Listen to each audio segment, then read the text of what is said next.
of the game.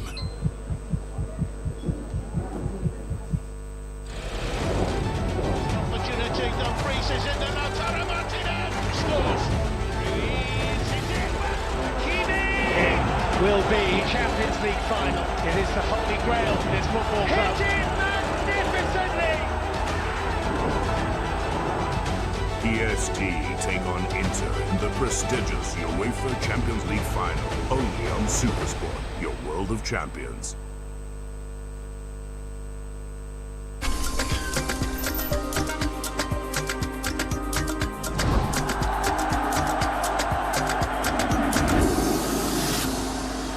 We don't get a bunch of gold, I could lose everything. This is the most dangerous place we've ever been. Oh, that could have killed somebody! There's people back home that's counting on this. You gotta decide, is it worth it or not? If you cross me, I will cut you loose. It's overwhelming. Where the is he going? Whoa! Mayday, mayday, mayday! Brand new Gold Rush Whitewater, Monday on Discovery. Everybody around me gon' eat. Everybody around me gon' eat.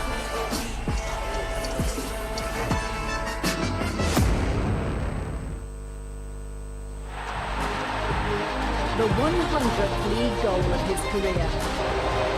What a story. Catch reviews of your favourite Premier League teams only on SuperSport. This broadcast is proudly sponsored by Guinness, the official beer of the Premier League, and 1xBet, betting in your pocket.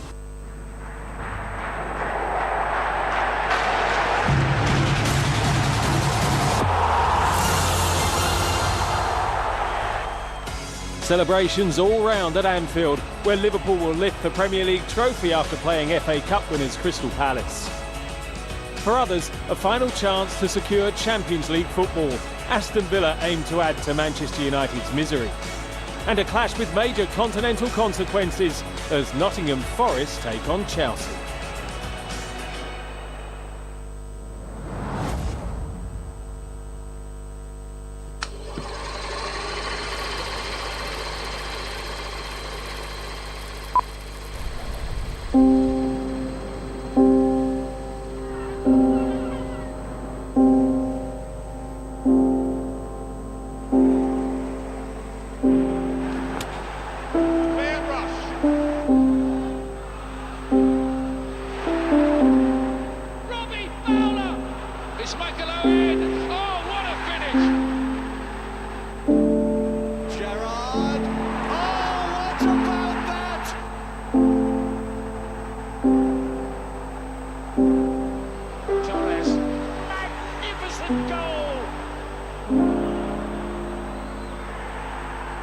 We have to talk about facts.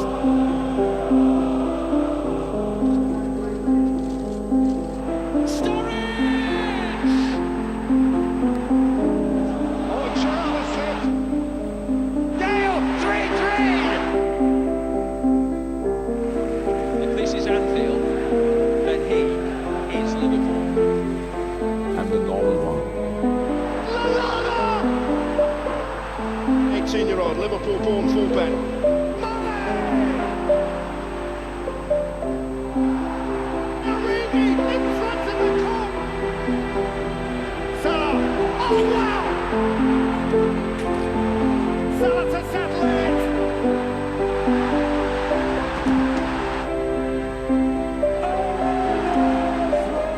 The biggest trophy is the Premier League.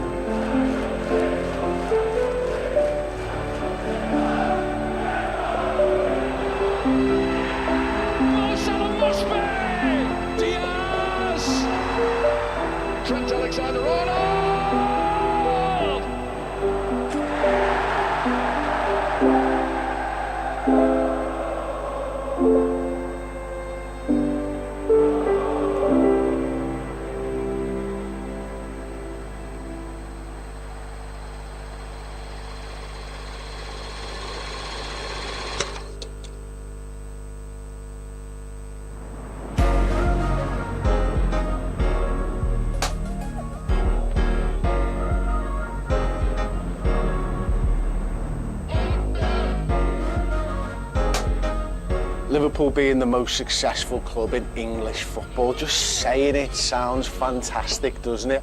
How important was it for you that Liverpool equalled the record? We've been able to sort of go toe-to-toe with Manchester United in terms of who's the most successful club in England for years and years, and this is the only thing they've really ever been able to come back to. So to put an end to that is massive. Of course, they've won the Premier League before, but a little tinge of disappointment, being the COVID year. You are listening to Citi 97.3 FM, the city's finest. Our news is reliable. Our music refreshing. Our events are resounding. Our personalities are riveting.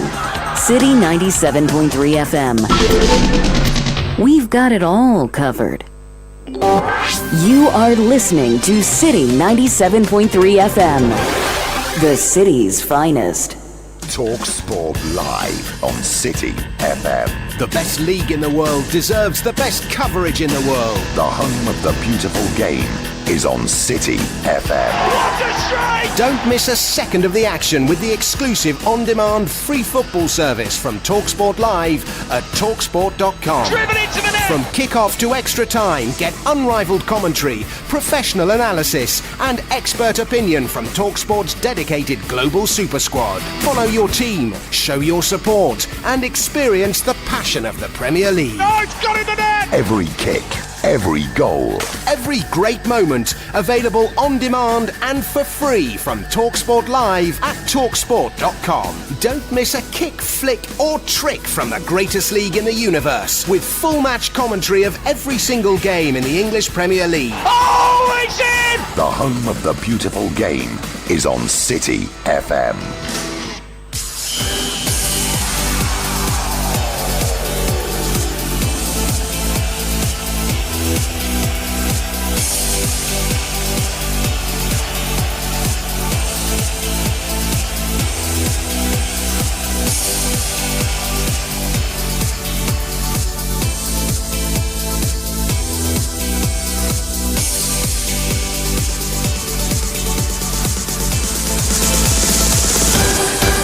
Premier League Sunday, and it's the final day of the season. The 2024-2025 English Premier League season will come to an end just about around 5 p.m. today. Title has been decided.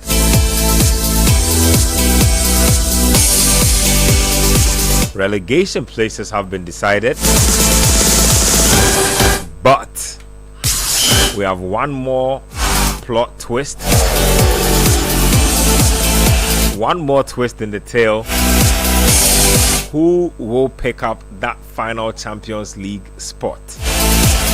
We have a cracker of a game in Nottingham Forest versus Chelsea. That should be good. Newcastle United versus Leicester City is a game we'll be keeping an eye on as well. Everton, actually. Yes, Newcastle, Everton. And then I have just a strange feeling about Manchester United playing at home to Aston Villa. Just a very strange feeling. Out here on the Citi Sports Team, we'll be telling you a lot more about our season, what it takes to get into the Premier League, what we do before we come on, and also we'll be talking about our 11s for the season, our Premier League starting 11 for the season. Who makes my starting 11 for the season? Who makes Gabi starting 11? Who makes Susu starting 11? We'll be giving you all of that, and then we'll convert those into artwork so we can basically share those with you. So we'll be putting those together as the show goes along. We'll talk about a lot of things. A lot of players were bought when the season started. Who has helped their team to achieve their goals? Who has been an absolute disaster as far as transfers are concerned? We'll talk about managers. A few of them were fired along the way. Some came in to take up jobs along the way as well. According to certain schools of thought, a manager who comes in mid-season or joins halfway is not to be judged. And so we'll be making sense of all those things. And then we can talk about the Premier League MVPs, the underrated players, all of that. What club do you support? What should your team be doing? We'll also have some time to even talk about the newly promoted team. So Sunderland Football Club sealed their promotion back to the top flight yesterday, and so the promotion league is set as well. So we have Leeds United coming back into the league. Sunderland are also back in the mix, and I believe it's Sheffield. It's Sunderland, Leeds, and Burnley. Burnley, yes, Burnley. Scott Parker's Burnley, right? Yeah. Scott Parker's Burnley. How could I forget? So they are also back in the mix as well. So that's how the action is going. Gabi, welcome to the show. Final day of the season feels crazy, feels weird, but we are here.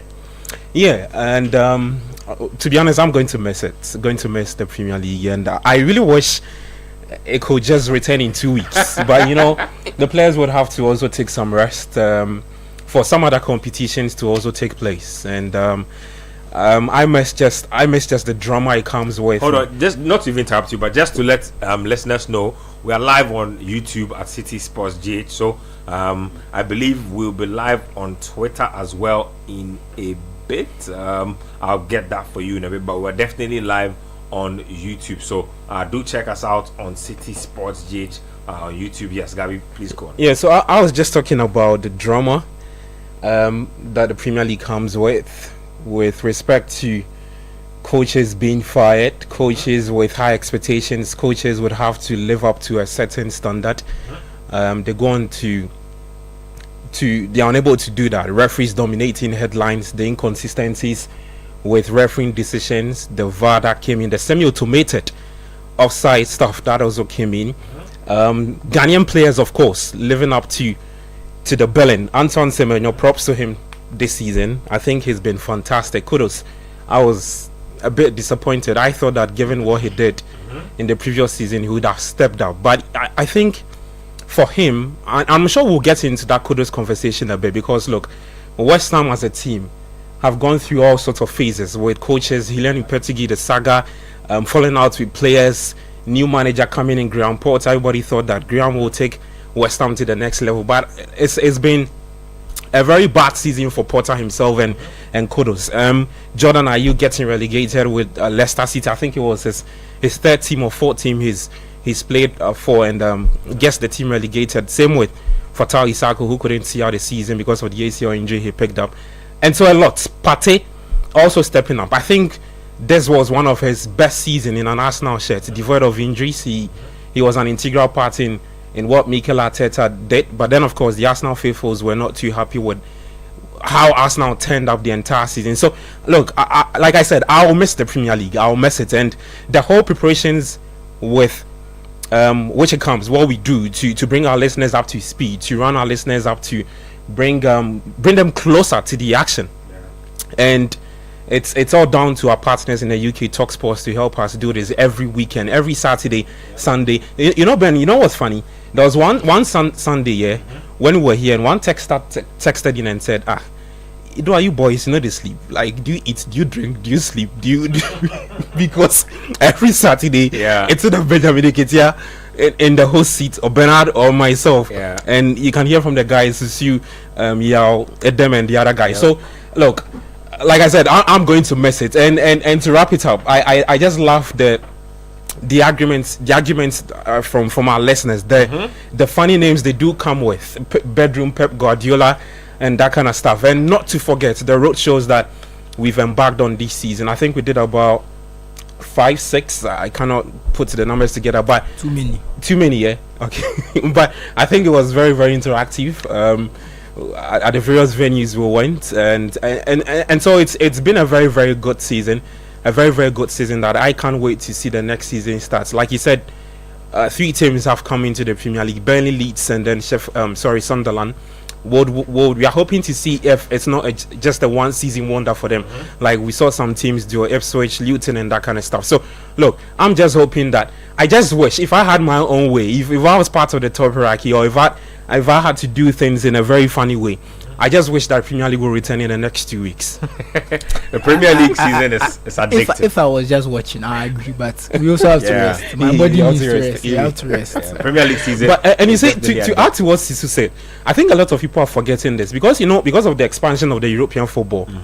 So what it means is that a lot of the clubs or a lot of the players were playing about 56 games like in total if you want to compare domestic football and European football. So there's been a lot of football, and I think the players would want to rest, and that's why I think we've seen a lot of these ACL injuries. And you see, it's been just. And remember, because of the Euros, we've had the World Cup, we've had the Euros, and now we're going to have a Club World Cup in there as well to deal with the players. But you see, I always say the truth about this whole players playing too much football is they won't reduce their wages. Yeah. They are paid a lot, and the clubs need to make money to continue paying them. So they need to do new tournaments. It's a double-edged sword, really. Look, the Club World Cup is about $120 million on the line. It's not a joke. I know everyone doesn't. It's not taking it seriously, but the club. It's serious money. It's very serious money. It's very serious. I just want to give a shout out to our boy Manuel. It was his birthday over the weekend. Oh yeah, yesterday actually. So happy birthday, Manuel. I had a little word with him. I asked him what's happening. He said, "Oh, I'm taking it easy." Which one's sweet? Don't mind that young man. Only he knows what taking it easy means. Anyway, for those of you who are listening, we could take it easy because there was no Premier League. Take it easy. Typically, he'd be here with me on the Saturday. I was monitoring the CAF Champions League final a little bit. I thought Sundowns had that in their bag, but it ended with 1-1, right? 1-1, very late, very good from I was paying attention to that too. Well, so it was a very weird weekend when there's no football. It distorts your weekend. Yeah, that's how it's about to be for the next. I was trying to find something to watch on TV. Nothing. And it's like my default but you didn't pay attention to the Syria. Friday night it was done. By Friday night, you see, I watched a bit of the Milan match. I tried to watch the Stuttgart Amina Bielefeld match, but by halftime Stuttgart were 3 goals up. So the cup final lost its edge. So I tried to watch the Milan match, but actually they were frustrating me. They won, but they were frustrating me. So I know how it is. For those of you who are listening to us on radio, you can send us your thoughts via text, WhatsApp, and Telegram on 0549 986 996 0549 986-996, and then you can get to us on YouTube as well at Citi Sports GH. Shout outs to the people already on there. Just hit the like and subscribe button. We are here up until the games kick off, and then we will be back again during halftime and post game. So that's the action. Let's get right into the discussion with Susu and Gabi. Let me start off with Liverpool, the champions. The debate obviously has been about, I think people are trying to clown Liverpool's title, like, hey, you won the title when the other teams were not good enough, blah blah blah. I don't know what you guys make of it, but can you situate the title in context for me with regards to how great it is and where it ranks amongst Premier League titles? That one there is nonsense. It's absolute nonsense because they won it early. They've decided to sleep after winning it. So you come and say, oh, they only got whatever number of points. We saw the games after they won. We saw that they were going to Ibiza. They'll do barbecue for Trent. They've gone to Dubai. Because they didn't have Champions League or anything, there was no need for them to be fresh. They won it easily, early, and slept. That's all it is. I mean, we can criticize Liverpool's season as a whole, that maybe they disappointed a bit in the FA Cup, going out to Plymouth very early. They disappointed in the Champions League after winning the league phase. They should have gone through against PSG based on their seeding. We can talk about those things, but when it comes to the Premier League alone, you are only as good as the other teams, and they blew everyone else away comparatively. We are here saying in February or March, is there a title race? This was the discussion we are having. So I don't know why we are trying to pretend and downplay what Liverpool have done by saying that, oh, the other teams weren't good. If the other teams weren't good, clearly Liverpool were the best, and they were the best by a distance. So let's give them that credit, because they won the league 3 weeks ago with 4 games, and we were all very sure they would win the league in like February. When was everyone saying, yeah, these guys win the league? It was like February.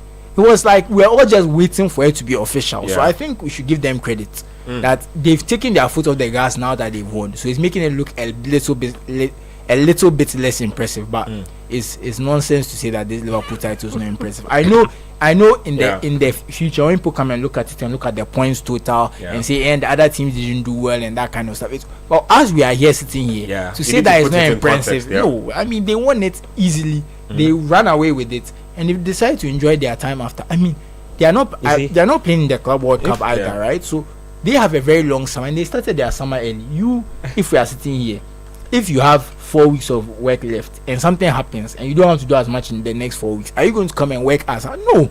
You relax. You relax. Yeah. So let's tell the truth. Easy, Ben. If you want to understand what this title meant to Arne Slot and the Liverpool players, is I'll take you back to a few weeks ago when they played that. I think was it the Merseyside derby when Arne Slot said something to Anthony Taylor.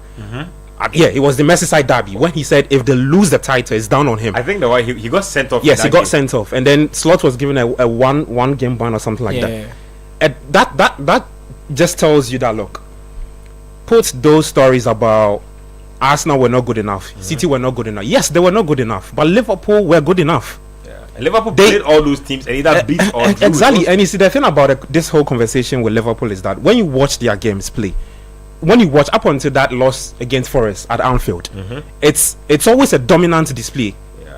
It was just about somehow I think about January or February when the collapse started. So I think they started feeling the pinch of combining Champions League football with league football. So they lost to Plymouth Argyle, then a Paris Saint-Germain. That is where people began to think that there were some so-called lapses. The wins stopped being as impressive. Let's be honest. But at the end of the day, they got the results. Yes. So I think bottom line, it was just about Liverpool being dominant and going out there to getting the job done. And clearly I sat in this chair and said that look, at a point Slot would have to prioritize one of these competitions. And clearly, right from day one, I think he set sights on the Premier League title to win it. 20th. Get tied with your rivals, Manchester United. As for the knockout football, like you said, the knockout football, European football and the league football is two different things.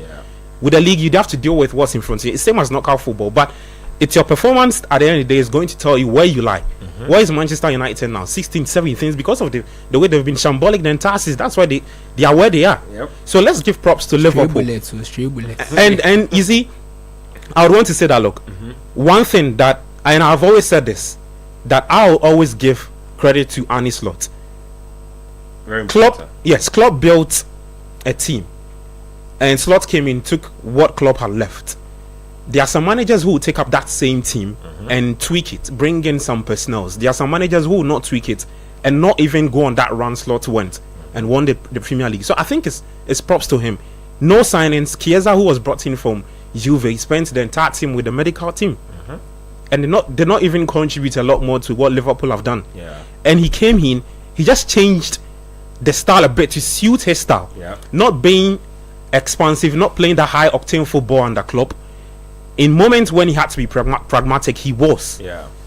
And he brushed teams aside. So let's stop this conversation about Liverpool had it easy and blah blah blah, and trying to why didn't your team do well? Yes, and trying to even equate this to the COVID era when they won the title. You should go check out the graph. The graph will give you a good sense of how I think they've been top since. Look at it, and it's a very the first time they went top was like game week 6 or 7. They dropped I think once or twice after that, but basically from game week 7 they've been top 95% of their time. Come on. I think that's it. So I think even the graphs even gives you an idea of how consistent they've been. How consistent they've been.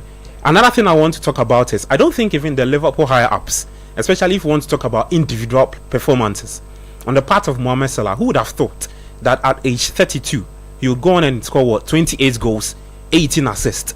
At a point when he was bagging in the assist and whatever, everybody thought that he was going to break Thierry Henry's record. And when the Saudi assist record is case. when you remember Ozil did something similar where he got like 17 in the first half of the season. Ozil, he had the people he was playing. But that's why I said it's cased. Something will always come to you mean the Henry record? Yeah, it's cased because something 20. Even De Bruyne should have beaten it, but then some cross he played, it touched someone's 20. I remember that was the 20 2017-18 That's what I'm season. saying. The assist record is case. So yeah, look, I think that let's give Liverpool their props.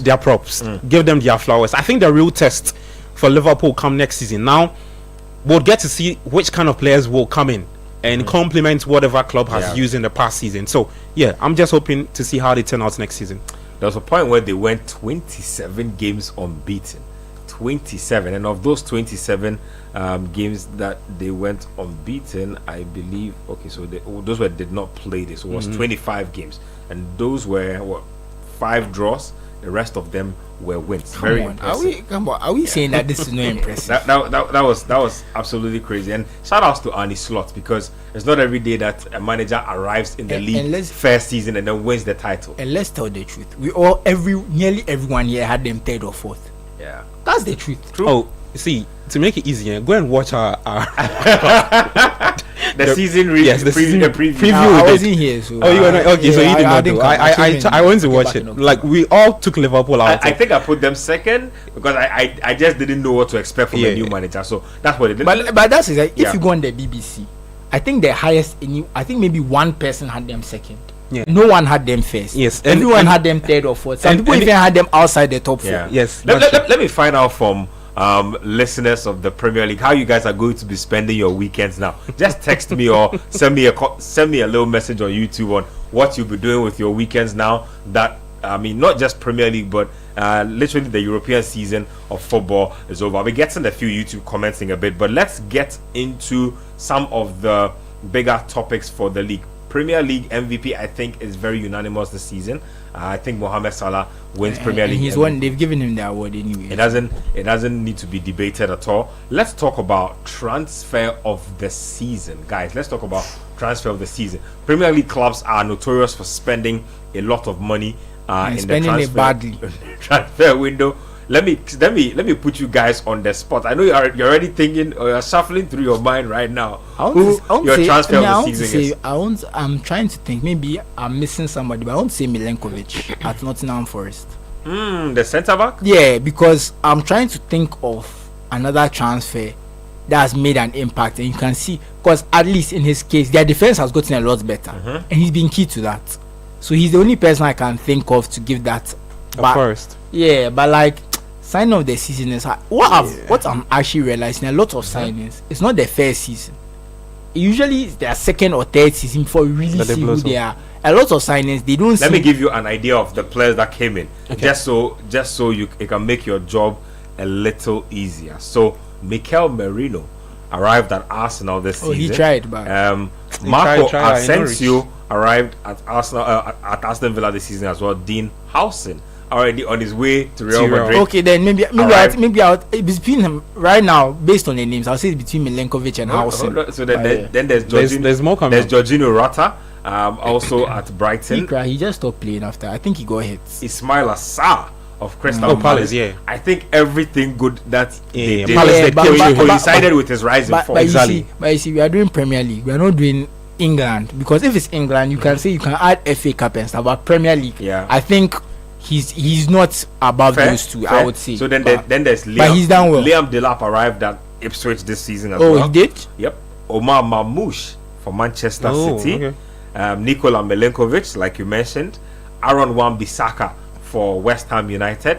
Emmanuel Agbadu, I believe, for Wan-Bissaka has actually been West Ham's best player, if we are being honest about it. I think it's between I think he and Bowen are the only ones who have done something to get some credit. Ricardo Calafiori arrived this season as well. I like him, but and then so at a point Arteta was not. And then if you talk about Chelsea, what did Chelsea bring in this season? Chelsea brought in a couple of players. Yep. I think Sancho came in. Yep. Sancho came in this season. We need to talk about that signing. No comments. We need to talk about that. Let me try. Sancho came in. Let me find all of it for you. Chelsea have a lot of ins and outs. So Chelsea brought in Tosin Adara Bioyo, Estevao, William Estevao. He's still on. Mark Gui, the Spanish striker. Oh, then Shipamouth goes somewhere. Renato Vega. Oh, he's at Juventus. He's even gone to Juventus now. Philip Jorgensen, the goalkeeper. So back up to Sanchez. Then we have Pedro Neto. was brought in by Chelsea. Neto has tried, but Joao Felix returned to Chelsea on a permanent deal. I think it was captured. Then we talk about Jadon. Yesterday he scored for AC Milan. Jadon Sancho. The season is over. Then we can talk about. We're even leading. We didn't need him. We didn't need a goal. Yes, so those are the significant Chelsea. So that's about let me say the major signing in here. We could talk about Renato Vega, Pedro Neto, and then only Pedro Neto actually made an. I think he stepped up. If you take out Piquerea for Chelsea this season, Pedro Neto was the only player of those Chelsea signings who made an impact. Not good enough to be considered. I think listen to everything. I'll still stick with Milenkovic because there's no player. I think it will be Milenkovic, Housen, and Delap. Those three. I'll take Dean. I'll take Dean Housen. I think I'll go with Milenkovic. So defenders. Wow, that's interesting. You guys are both picking defenders for signing of the season. Oh no, because look at the players we are mentioning. Who has like a lot? You see, a lot of these players, they're not really. It's not like. So that's you have. They were okay, but no one made a decent performance throughout. Because if you want to look at the players he's mentioned, I don't think anybody did like way above. Maybe you want to mark them excellence or something like that. So I think that's a BB performance from a lot of these players you've mentioned. Now let me talk about Manchester City's ins for the season. Let's see what you make of that. So maybe the City fans can make an argument for Mamouche. They cannot. Mamouche came in January. He's gotten 10 goals already. Yeah, he came in January. Let's Mamouche came in January with the. I don't think he's gotten 10 goals. I think it's like Premier 9. League? I think it's like 9. It's not like he's done okay, but for if he's gotten 10 goals, that when he came in at January, that's excellent. Anyway, he's done well, but I don't think he's signing. So Chelsea, Man City have Omar Mamouche coming in. They brought Nico Gonzalez in as well. Abdul Kodil Kuzanov came in as well. Savinho also came in. Mamouche has 7 Premier League goals. 7 Premier League goals. I think in all competitions it's like 9, maybe 10. It's not like he's not done well, don't get me wrong, but I think for 80 million, and considering that Haaland had a significant period of time Haaland wasn't playing, you would have expected him to kind in all of. competitions 8. 8 goals, 3 assists. Yeah, so but you see, even transfer marks and their assists, it includes 1 penalty. So I won't even say it's a final ball, because if you look at other sides, he has 1 assist. Not to discredit him, but I'm just saying that if you use transfer marks, just be cognizant of the fact that they add 1 penalties which are scored as an assist. But speaking on Mamouche, I think Mamouche has done okay. But I think for 80 million, this was my issue with Mamouche. For 80 million, I don't think that was value for money at the time. But we also understood January and that kind of stuff. Because I'll be honest, my issue with Mamouche is that he's played 17 games, right? Yeah. So if you take out the hat-trick, right, that's 5 goals in 16 games. It means that a lot of the games he wasn't scoring or assisting. And Haaland missed a lot of those games. It's like, what was his attacking impact? You see what I'm saying? I think he's still settling in. I think we've not seen anywhere near the best of Mamouche. I think he's done okay, but when I try and break down the numbers and look at it and the number of games he didn't score or assist in, that's a lot of games. But I think, to be fair to the player, first off, what's his favorite position? What's his preferred? He's a player who likes to play on the left, cuts in. If you want to look at if you want to look at what he did at Frankfurt, so he was playing more like a 10. I think there were games where we saw Pep play him as a false 9. Because they moved him around a lot. Actually. Yes, in desperate situation, that's somebody who's coming to come and cover up for Haaland. No, but you see, my point is that if we are saying Mamouche is the signing of the season, the impact he's had is not signing of the season impact, and it's not 80 million impact as well. I'm not saying it's his fault. Okay, so you think he could have done more? No, he could have done more. I'm just saying that I don't think Mamouche could have ever. I mean, it's hard to be signing of the season when you're coming in January. No, and it's not even that. There's 2 things. For that money, 80 million, and coming in January, I don't think it was ever going to look like value for money in these few months. I think what would be able to tell us whether Mamouche is a success or not is the end of next season. I didn't expect. Look, he's done well. That's what I'm saying. Like considering all things considered, I think he's done okay. But like I said, 80 million, way too much money for what he's produced so far. And coming in January, I've not really seen the impact. He's still struggling to come to terms with what he's trying to do. So let's give him more time. But so far, I think the signing, if I had to rate the signing on a scale of 1 to 10, I'll give it 5. That's how I feel about him so far. 5 is very low. Oh, but I've seen him in games. So no, but you see, when you pay 80 million for someone, right? And that's why I keep coming back to. The price tag determines your expectations. It's the same reason with Anthony. We say Anthony is the worst player ever. look at someone like Nicolas Pepe. Nicolas Pepe is a very good example. Go and look at Nicolas Pepe's numbers for Arsenal. If they had bought Nicolas Pepe for 20 million, you would have said it's a smart signing. But because they paid 80 million for him, Nicolas Pepe's numbers are he's a flop, he's bad, he's a waste of money. And that's what I'm talking about. You have to you are held to the standards of your fee. So for Marmoush's fee, it's 5 out of 10. If they paid 40 million for Marmoush, I would have said 7 out of 10. If they paid 20 million for him, I would have said 10 out of 10. Yeah. So that's all it is. Well, let me get to Mikel Merino. I think he had a pretty good season as well. Played 27 Premier League games, scored 7 goals, and had 2 assists. Not bad at all for somebody who was not a striker. Was played out of position literally all season and had to somehow adjust. I have to say something about this whole thing. I'm worried about Arteta. I'm very worried. He doesn't buy strikers. He keeps buying midfielders and throwing them into strike. No, seriously. Yep. That's what he's doing. No, let's be honest. That's what he's doing. Arteta has not managed to buy a reliable goal scorer. The closest he's come is Kai Havertz, who he bought to play in midfield. Yep. He's been at the club 5 full seasons. Yep. That is a problem. That's the 6th season. So what they are come to do this summer? They say they are come to buy a striker. I'm scared, though. I'm really scared. Until they actually land a striker, we don't believe. It's not about whether they land a striker. Considering his track record, can you even identify a good striker? Based on the way he's the good strikers, they are there. They are there for everybody to see them. Unless he's going to go and buy somebody else. But you see, the way Arteta is going to use him and that kind of stuff is what I'm worried about. Because if Arteta is going to buy a left back, I know the guy is good. If he's going to buy a DM, I know the guy is good. If he's going to buy a winger, I'm not sure. Because what winger has he bought that has really impressed? What striker? So if it's any of the first 2 lines, I'm okay. Even the goalkeeper, Raya, has been very good. Raya is on course. Raya and Sels are tied for 13 clean sheets. They are going for the Golden Glove.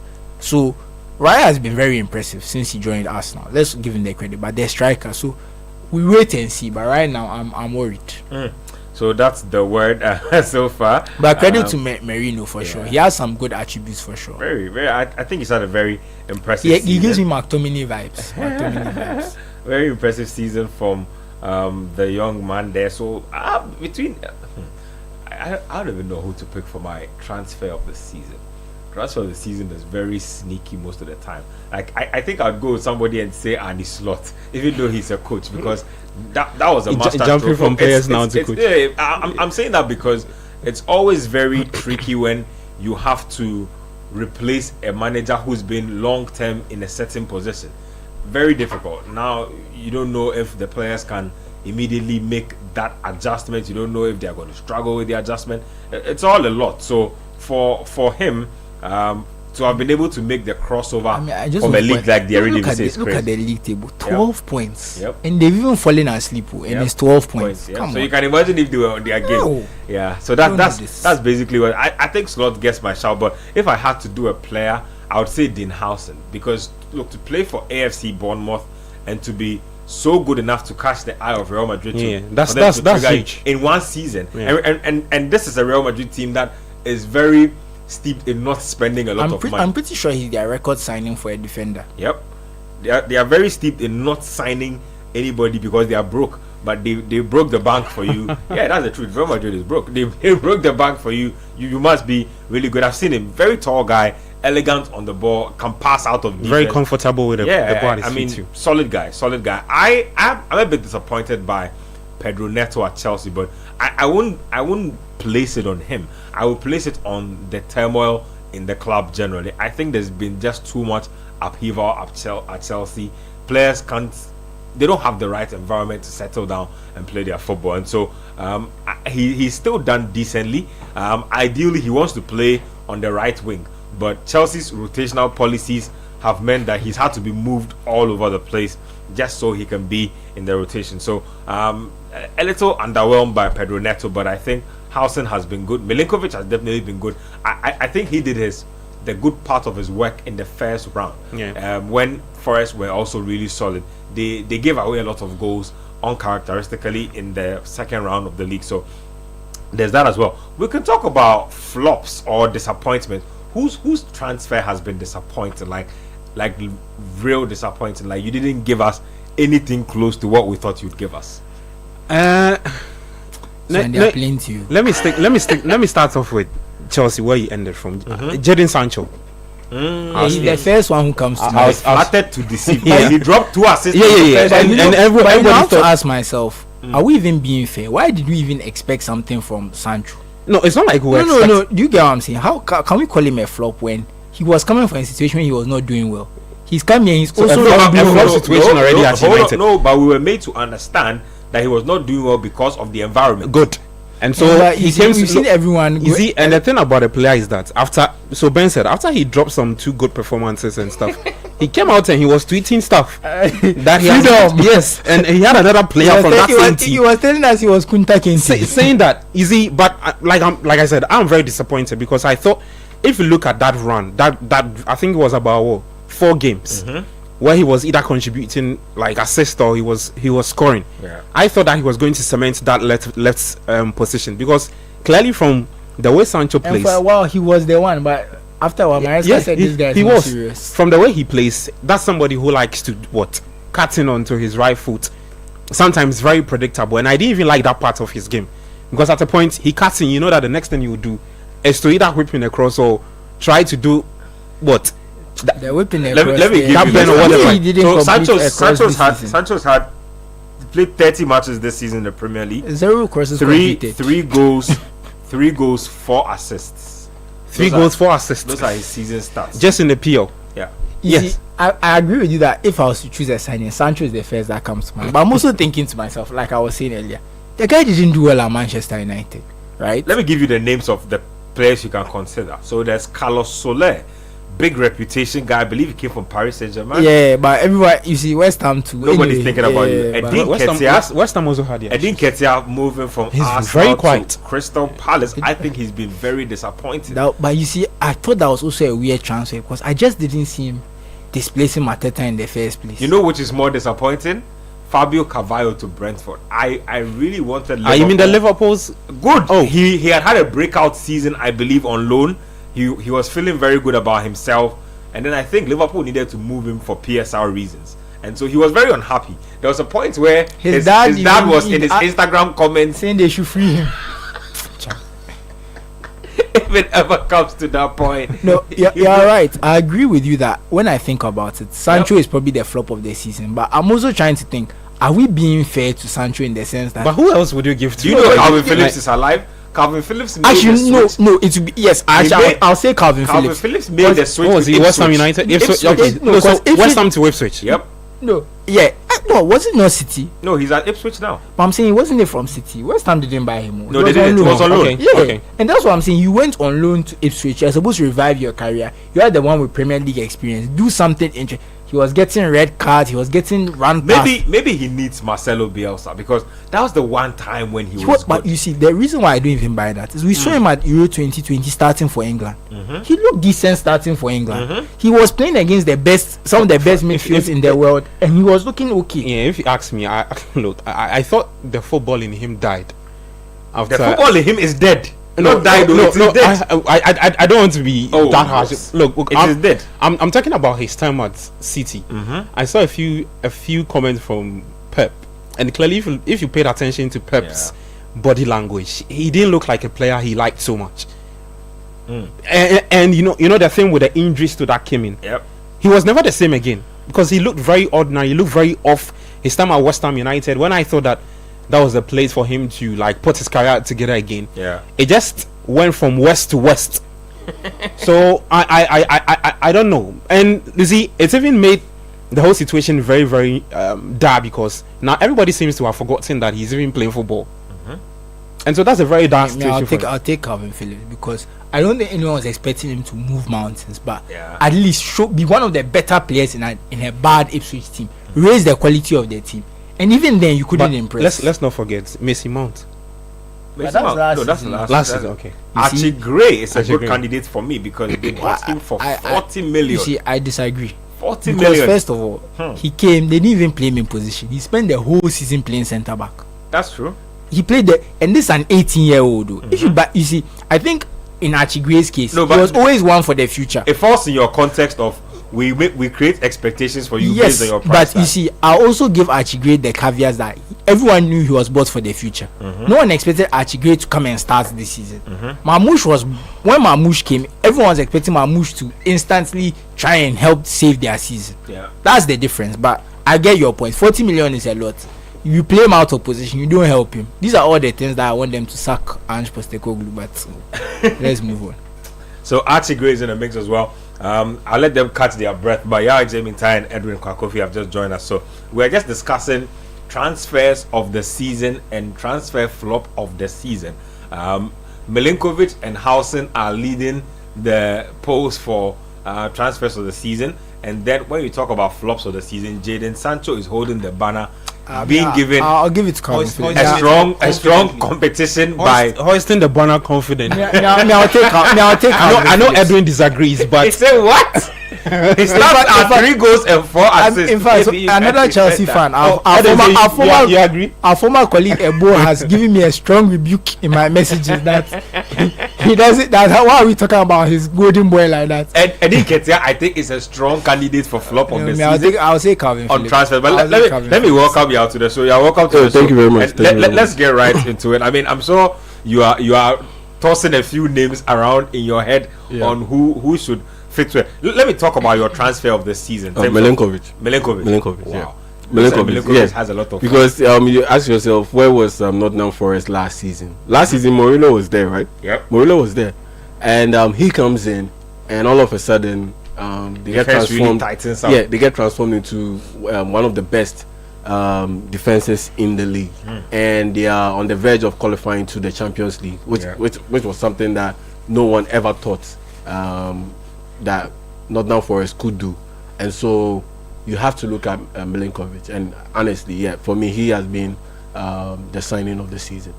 Talk about flop for me. Who's not done it for you? Flop. Well, flop. Former Sancho and United. You have to look at the West Ham boys. You have to look at the West Ham boys. Guido Rodriguez. Oh, I forgot about him. Yeah, you have to look at the West Ham 40 million or 45 million. Yeah, you have to look at the West Ham boys. Lots was said about him. Yeah, I think Guido Rodriguez would take it with Calvin Phillips in close contention. And Fulkrug. They bought Fulkrug for a lot of money. You are going to say he was injured, but I don't care. Yeah, he's also one of them, but I think he ranks bottom of that list. But top of that list, I'll have to look at Guido Rodriguez. I'll have to look at Jadon Sancho. Susu rightly made that call. Calvin Phillips. Calvin Phillips, he has forgotten how to play. I think these are the names that readily come to mind. But yeah, definitely for me, I think it will be Guido Rodriguez. Brighton and Hove Albion signed a lot of players. I don't think any of their signings had the kind of... They were big spenders in a lot of their signings didn't make a serious impact. But you see... But I think they were rotating too much with the squad. So I think it would be too harsh on them. Mats Vaifa, Yankuba Mente, they brought back from loan Jorginho Rata, I spoke about already, and then they brought this O'Reilly chap. I think from Celtic. I believe. I think they rotated way too much for them to be able to have a consistent run, to have an impact. So for me, I'll give them a pass on this one. Yeah, I'll give them a pass. Let me get to Edwin on your first of all what you disagree on, because you don't disagree. Looks like you disagree with Jadon Sancho being the banner boy for transfer flop for the season. That's insane. I can't believe what I'm hearing. Jadon Sancho. Because of what? They say he dropped his assist early in the season and then took a snooze. Some stats that says he's not had a single successful cross, which is basically subjective anyway. I think we are being a bit harsh. Hey, do you know more than Octa? Oh, please. We are being a bit harsh with Jadon Sancho. First, he's coming to a team that is trying to find itself, and already a lot of the forwards were not performing at the time. So he's coming to a team that he basically had to take control of and make something happen. And honestly, we know the kind of player Jadon Sancho is. He's not a take things on and make something happen kind of player. What he does is to create space for other players, is to beat players on the dribble, is to find other players in space. He's not a prolific goal scorer. He's not a prolific assister. Yes, he's not. That one is not true. When he was at Dortmund, he was bagging double digits in assistant goals. Very prolific assister. He's not fine. He's not a prolific assister in the Premier League. In the Premier League. And now in the Premier League. Yes, in the Premier League. We've seen a lot of people. Well, okay, so Edwin, where would you put Sancho's season? Average, below average? Average. Look, if we were doing situated for us. Okay, just do it out of 10. No, out of 10. Out of 10. We like out of 10. 2 over 10. Out of 10. Hold on. Out of 10. I want to hear out of 10. No, I'm just asking you. Right now, you are trying. No. Please let the man. Let's allow him. Let the man speak. You are trying. You ask the question. Just say you do out of 10. Let him do it how he wants to do it. He's been made a scapegoat because the whole team wasn't performing up to a point. He's an easy target. He's an easy target because of his time at United. Everybody now he comes to Chelsea, opposition fans against him, home fans who really don't want to see a United player succeed at Chelsea are in there. We've seen all this before. So I'll give him a 6 out of 10. Based on what he's done. 6 would be average or just above just average? Above average. And so C plus. Yeah. 6 just above average. And you're talking about the best signings. My best signing of the season is Omar Mamouche. Look, even though it was brought in January. Yes, he's coming. He's made a huge difference. City have been failing and falling all season, but he's coming and he's fit into the squad as though he was playing from Pep's first year. And it's very difficult to do when you are playing under Pep, to come in and immediately make an impact. Only the best of players do that. The Haaland. We've seen Grealish play under Pep Guardiola for how many years now? 4 years now. Still looks lost. And still looks lost. We've seen Doku play for about a couple of years and still can't seem to find a regular place in the team. We've seen so many players come in and go, coming and sit on the bench because they can't fit into a system. Now we have Omar Mamouche, who came in, and before he came in, I remember Sports Panorama. I remember all the other sports shows. Is he right for that kind of money? Will he come and make an impact? How many goals has he scored in Bundesliga? Is he a flash in the pan kind of player? No, he's coming and showed that he deserves to play at Manchester City. He deserves to start. And with all the quality that City have, if you have a player just coming in from the Bundesliga and looking as though he is one of the first names on the team sheet, there's no choice. 7 goals in 15 Premier League games. That's outstanding. Let me tell you about who is going under the radar in flops of the season. Now, Mr. I'm a 9.5. Joshua Zexi came in for big money, and nobody's talking about him. Joshua Zexi played 32 games. 32 games, 3 goals, 1 assist. Crazy for somebody who scored on his debut, and he scored. This guy had us all thinking that exactly. He gave my favorite moments of the season when they played that weekend on scorecard. So it's beyond me. There's beyond criticism for me. So 32 games, 3 goals, 1 assist. Some Manuel Ugarte also came in for United. I don't know. Look, especially for United fans out there, what does Ugarte represent for you this season? Flop, average. I mean, I won't take Zexi. You need Zexi now. Give us Ugarte. Tell me how you feel about those 2 guys, just briefly, like Zexi and then Ugarte. Is there room for improvement for them, or you think that the team should start probably? Zexi, I think loads of improvement. Zexi has been Anthony Mark II at United. That's basically what it is. Started strongly. Everybody was happy when he came in. Everybody saw the potential. And I still see the potential, just not at United. I think he's a player that came in with a style of play that United saw as sexy.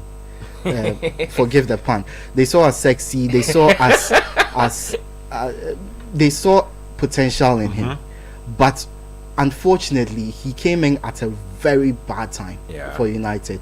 Nothing was going on at United. They were looking for people to blame. When those people were not in the team, he's the one who stood out because he's not the kind of player who's going to score 4, 5, 6 goals, 1 goal every single game or 1 goal every other game. He's a player who needs someone ahead of him who is more prolific, that he can understudy or even help in the same game. And unfortunately, United don't have that kind of player. Højlund would have been that ideal player, but he's gone through a rut himself. There's no other forward. Rashford was shipped out early. Even then, he was not played for a number of games. Yep. So there was no one that he could play off of. Everyone expected him to be that focal point. And when he came in, we knew his profile. We knew what he could do. We knew he wasn't a number. That's why for me he's not the flop of the season. He's the flop of the season. That's why for me he's not the flop of the season, because you knew what this guy is and what Man United didn't have. But they were trying to force him to become something that he didn't have. Something that he wasn't. See, when we do that, we can shift the goalpost for every player if we do. No, but I think has a point. You know, there's this thread I saw about United, how they've misprofiled. No, hold on. Are you people saying that? No, hold on. For me, hold on. okay. Are you saying that when United were buying Zexi, they were thinking about anything else but goals? They were thinking about more or less a guy who could do everything. A guy who could do everything. Stop that. Stop that. He's a target man. No, you push. He's not a target man. Even at Bologna, he wasn't a target man. You push should stop that. I think it's start. Let's be honest. A striker you buy for a certain amount of money, 3 goals is not good enough. It doesn't matter. It's not good enough. The question is, did they need him? Let's not go into that. 3 goals after 32 games is not good enough. Flop of the season. He qualifies. 3 goals after 32 games. But at the bottom of the list. Do you know who else qualifies? Raheem Sterling. I don't know if it is Arteta's fault, but I don't think so. For me, it's the level of expectation. What was the level of expectation for Raheem Sterling? It wasn't that high. So if he doesn't perform, it's no big deal. I mean, January. I can no. He started the season. I think it was a deadline day transfer. Yeah, that's true. Look, what I would say is that the expectations weren't high, but I have come to expect certain minimum things from Raheem Sterling. Being a champion for Manchester City, having played for Liverpool, I expect a certain, and I think for even the minimum standards, he's not cutting. Look, Raheem Sterling can't beat his man anymore. I didn't think he would go from being that guy whom Chelsea didn't want anymore to the guy who can't beat anybody anymore, even one-on-one. So I don't know, man, but he's been pretty disappointing for me. That's just my thoughts, or those are just my thoughts on Raheem Sterling. Let's talk about one category that I think always goes under the season: players who never get mentioned. Who's your underrated player of the season? Mbeumo. Underrated. That was very quick. Yeah, he scored 19 goals. For a player who has been nominated 19. for player of You need the to year, pull I up don't the think assist. that he's underrated anymore. But that's what I'm Is it saying. for a player who? He's been nominated for player of the year. Okay, no, then he can't make Yeah, it. he's not okay. Then you're on Risa. Don't worry. Fair, which is Yeah, fair. yeah, And he's also double figures in goals. 19 as well. That's crazy. Underrated. 19. Yeah, I believe it's 19. Wait, that duo have been Underrated. I think for me, Josko Vadio. Hey, Underrated. Underrated. Yeah, underrated. Because if you go to Man City and you ask, who will be the best player of the season? Who's been the best player of the season? It should be hands down, flat out, Josko Vadio. But you still find people trying to find a name. That's being underrated. I can't hear where you're coming from. That's being underrated. Will he be the most underrated player of the season? Most underrated player of the season, yes. Because João Wissa has the goals. Yeah. João Wissa has the goals. He has the assists too. And he goes under the radar still. And he still goes under the radar, but he's doing his job. He's a striker. Let's not forget. Josko Vadio is a central defender who's been forced to play as a left fullback, and still gets goals, gets assists, and does his work as a defender. Fair. And it still flies under the radar. So for me, it has to be Josko Vadio. This season, but pardon? I don't know if he's done his work defending this season. He's done his work defending this season. He's done it brilliantly. Compared to last season, I don't think he's been that good defensively. I mean, City have had a bad campaign. Yeah, so it's the entire City team. But can we talk about Chris Wood?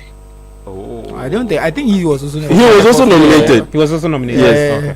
No, but that's still a very underrated campaign. Because 30 was 6. And I get the contrast with Mbeumo, because I kind of know Mbeumo is like this good, just not like 16 or 19 goals. Yeah, Good. 19 goals But is very Chris Wood, like he scored like 19 when or 20 as well. I saw Forest go into the season with Wood as their leading striker because of our struggles, I was like, this one, the relegation will be knocking on the door. Last season he scored a decent amount, but that's exactly where the underrated comes from. It's not like his form has just last season too, he was okay. So Chris Wood is a good Yeah, shout. Chris Wood will go in there. I think it's a good shout. I mean, do you have no, any but if name you for don't me? allow me to do Mbemo, we can't do that one day.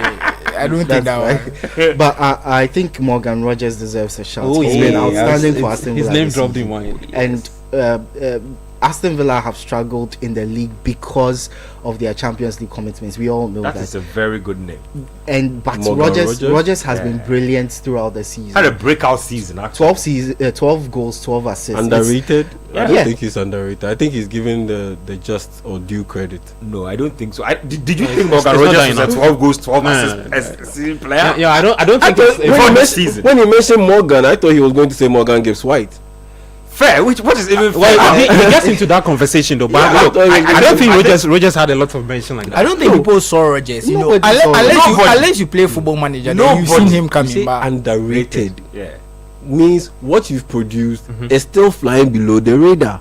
It is. And Morgan Rogers, what he's produced, in that conversation. What he's produced, it's not flying under the radar. I think how we gauge this is, first of all, the kind of expectations that were on you coming into the season. Expectation will come in when the flop bit comes in. That's why I say Raheem Sterling wouldn't be a flop of the year for me, because much wasn't expected from him anyway. Well, but underrated means that per what you produced, you are still not mentioned among the players. Of course, okay. Not too much spotlight on you. But look at Morgan Rogers. He just gets his credit. He gets his just due. Is he getting any of the team of the season or whatever shouts? Because 12 goals, 12 assists is as good as anything. Yeah, but at the end of the day, he's still getting mentioned as one of the players to watch out for to be moved this transfer window. Fair game, but I still think he's had a pretty underrated. I don't know, that's just me, but that's just a good. I think that's a good name for somebody. Most people, nobody thought about him here. I thought you were going to. Once you mentioned Morgan, I thought, okay, Morgan Gibbs White. I think Morgan Gibbs White has got all the credit he deserves. Yeah. He's been talking about him about the 70 million. Constantly, week after week, he's been mentioned as possibly the next star for the England national team. He is in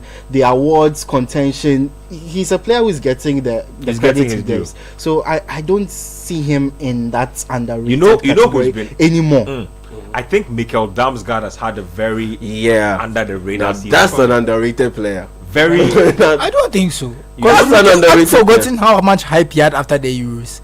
He killed his own hype by not building on it. You know the style of hype. Let me say something. I feel like sometimes when we talk about players, I don't think globally they get that level of accolade. I think he got a few shouts on a few shows here and there, but after the Euros, Denmark got to the semi-final. Yeah, and he was one of their better players. He had a lot of hype. Let me pull up his stats for the season. No, he has quite a number of assists. He's tried. But I don't. You see, because he's had the hype before. It's almost like you had the hype, you didn't build on it. I can't come back and now say you're underrated because you now met the hype before. So 37 matches, 2 goals, 10 assists. Double figures in assists is always a big deal. So Mikel Damsgaard, very good season. We'll put him in there. Let me see another name that came to mind a few moments. I think Matt Sells is also another guy who has flown under the radar. The Forest goalkeeper. Yeah, he's flown under the radar. Has he really? Jacob Murphy. Yes, actually, Jacob Murphy is a good one. He's had a really good season for Newcastle. But like some of the things he's done this season, like he does things this year. I'm like, did he just do that? Like that? Does he have that in his bag? Yeah. Wow. He's been a pretty interesting. Let's talk about managers that have surprised us. Let's not do Nuno or Slot. Let's talk about others outside of that pool. But Nuno has to be in that conversation. Nuno's outside. No, because he's contesting. Nuno is very obvious. Yes, he's contesting. I want the non-obvious ones. Victor Pereira, the Wolverhampton manager. He's done a brilliant job. He came in and they were bound for relegation. At the same time, he came in before Amorim.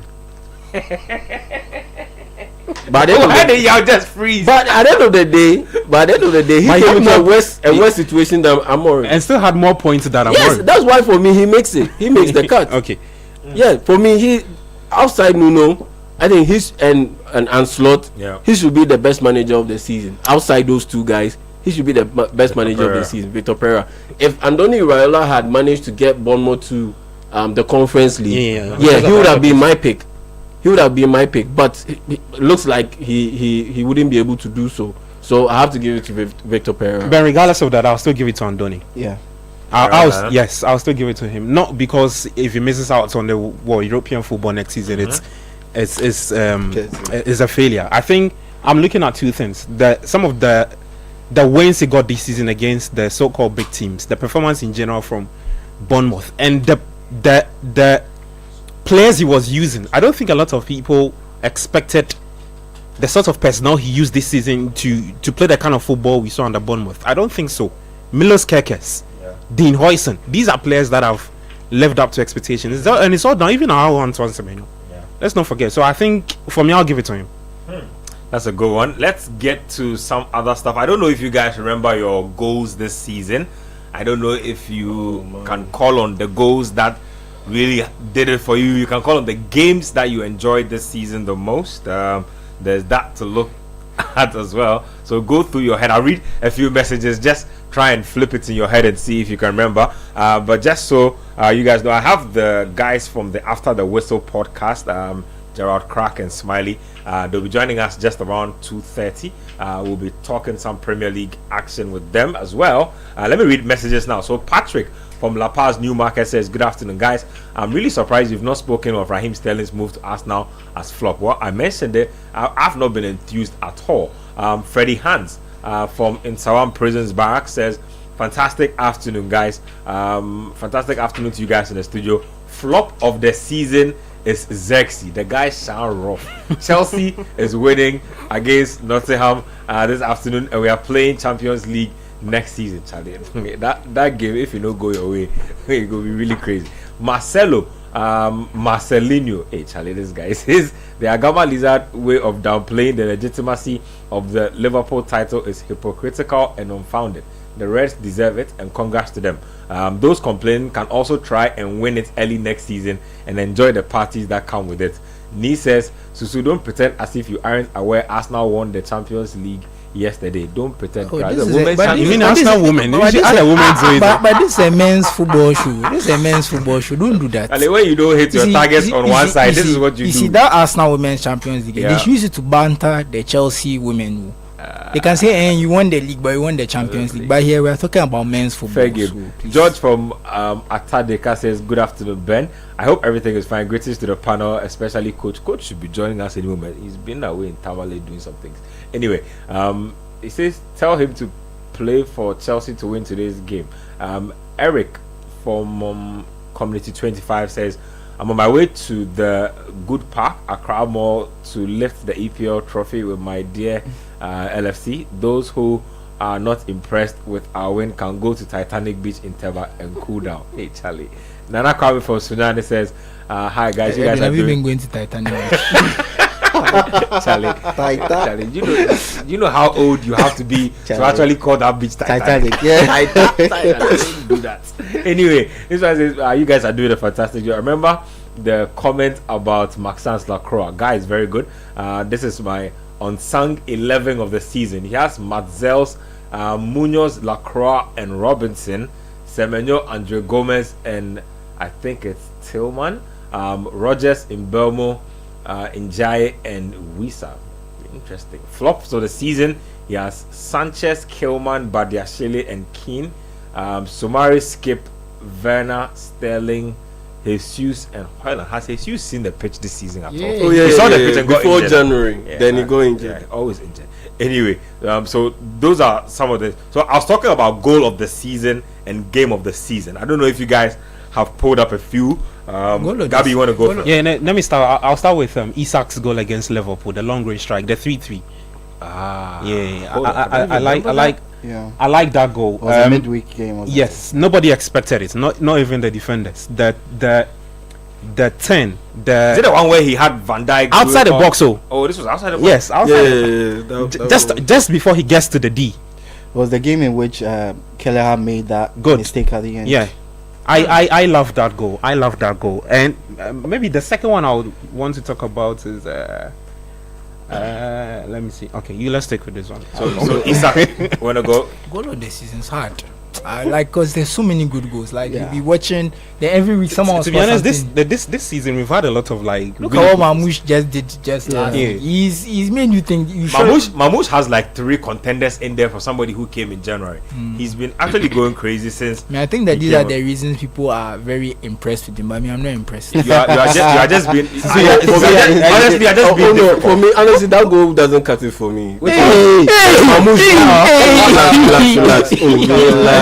Relax. Boys, just relax. Relax.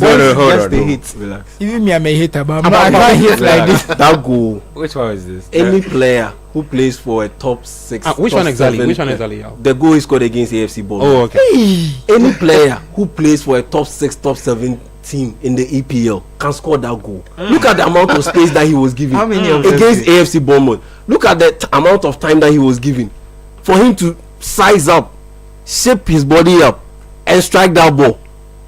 That ball, I said that goal. Any player who plays for a team, a top 7 team in the EPL can score that goal. That is not true. Who is a forward? Any player who is a forward and plays for a top 7 team in the EPL can score that goal. Even at his best, Raheem Sterling couldn't score that goal. Nicholas Jackson, are you telling me with time on the ball, Nicholas Jackson can score that goal? Even at his best, Sterling couldn't score that goal. I'm a player who raised Sterling, but Sterling was never had that shooting technique to score that gool. It's not a goal that's just there. Exactly. I think the statement of if every player, that one, no, the top 7 you are reaching. Every four. I say Alexander Isak can score that goal. Isak can score that goal. Darwin Núñez will score that goal. Okay, that one is possible. Núñez will score that goal. Mo Salah will score that goal. Okay, let's go. Nottingham Forest. Have we not seen Morgan Gibbs White score a similar goal? Like can't score that goal. Elanga can't score that goal. What? Did you see the goal Elanga scored against Liverpool? Please, let's not do this. Which goal? The goal he scored against Liverpool at Anfield. That was Hudson-Odoi. Yes, but is also a player. Elanga can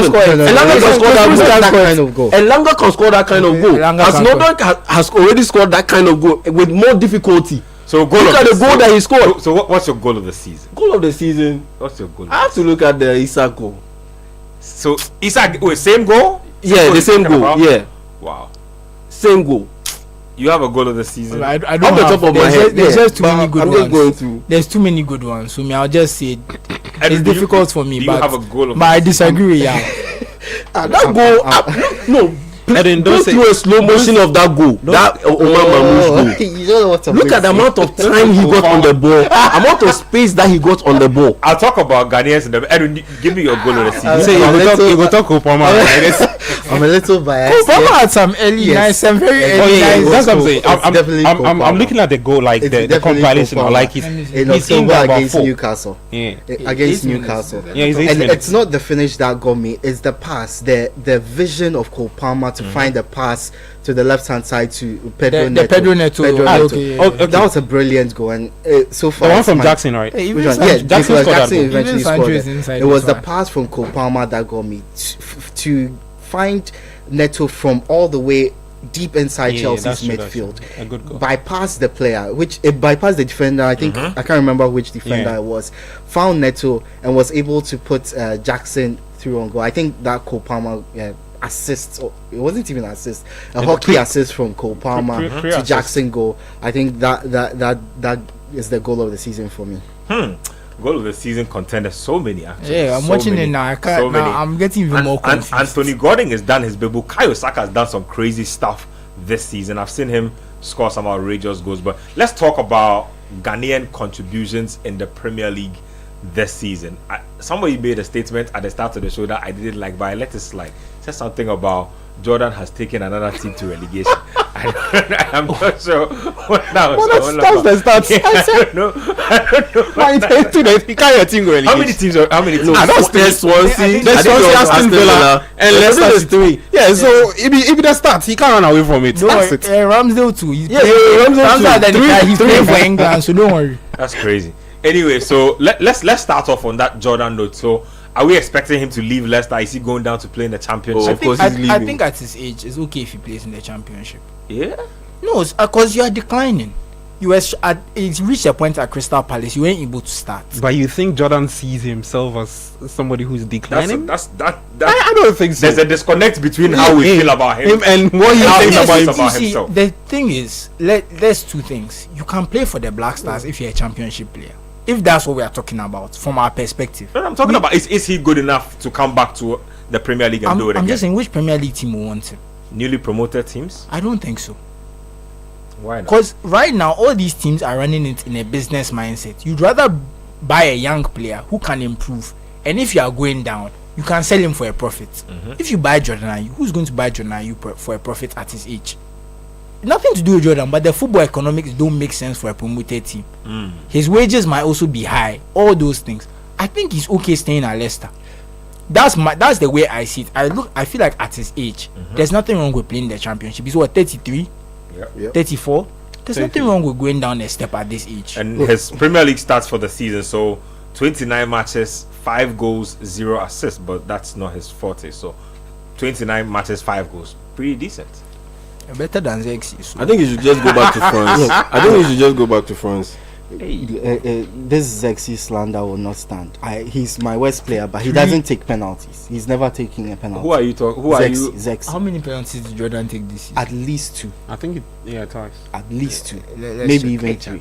When people don't like you, they start bringing up your non-penalty goals. I actually like Jordan Ayew, and my point is that even prior to his goal spurt for the Black Stars, we were questioning whether he should be starting games for the Black Stars. He took only 1 penalty. One penalty. You see, he took one out of the 5 goals. He probably missed 2. He missed 1. He took 1 penalty and he scored it. No, he scored 1. Oh, brother. Are you arguing this is for the Premier League or like all competitions? But we're only talking about the Premier League. 29 matches. The 5 goals is just Premier League. It's only 1 maybe the other one came in there. That's fine. So I apologize to our captain. I apologize. That's fine. I apologize to him. Thank you. But I think we're questioning whether he should be starting games for the Black Stars, and this was when he's in the Premier League.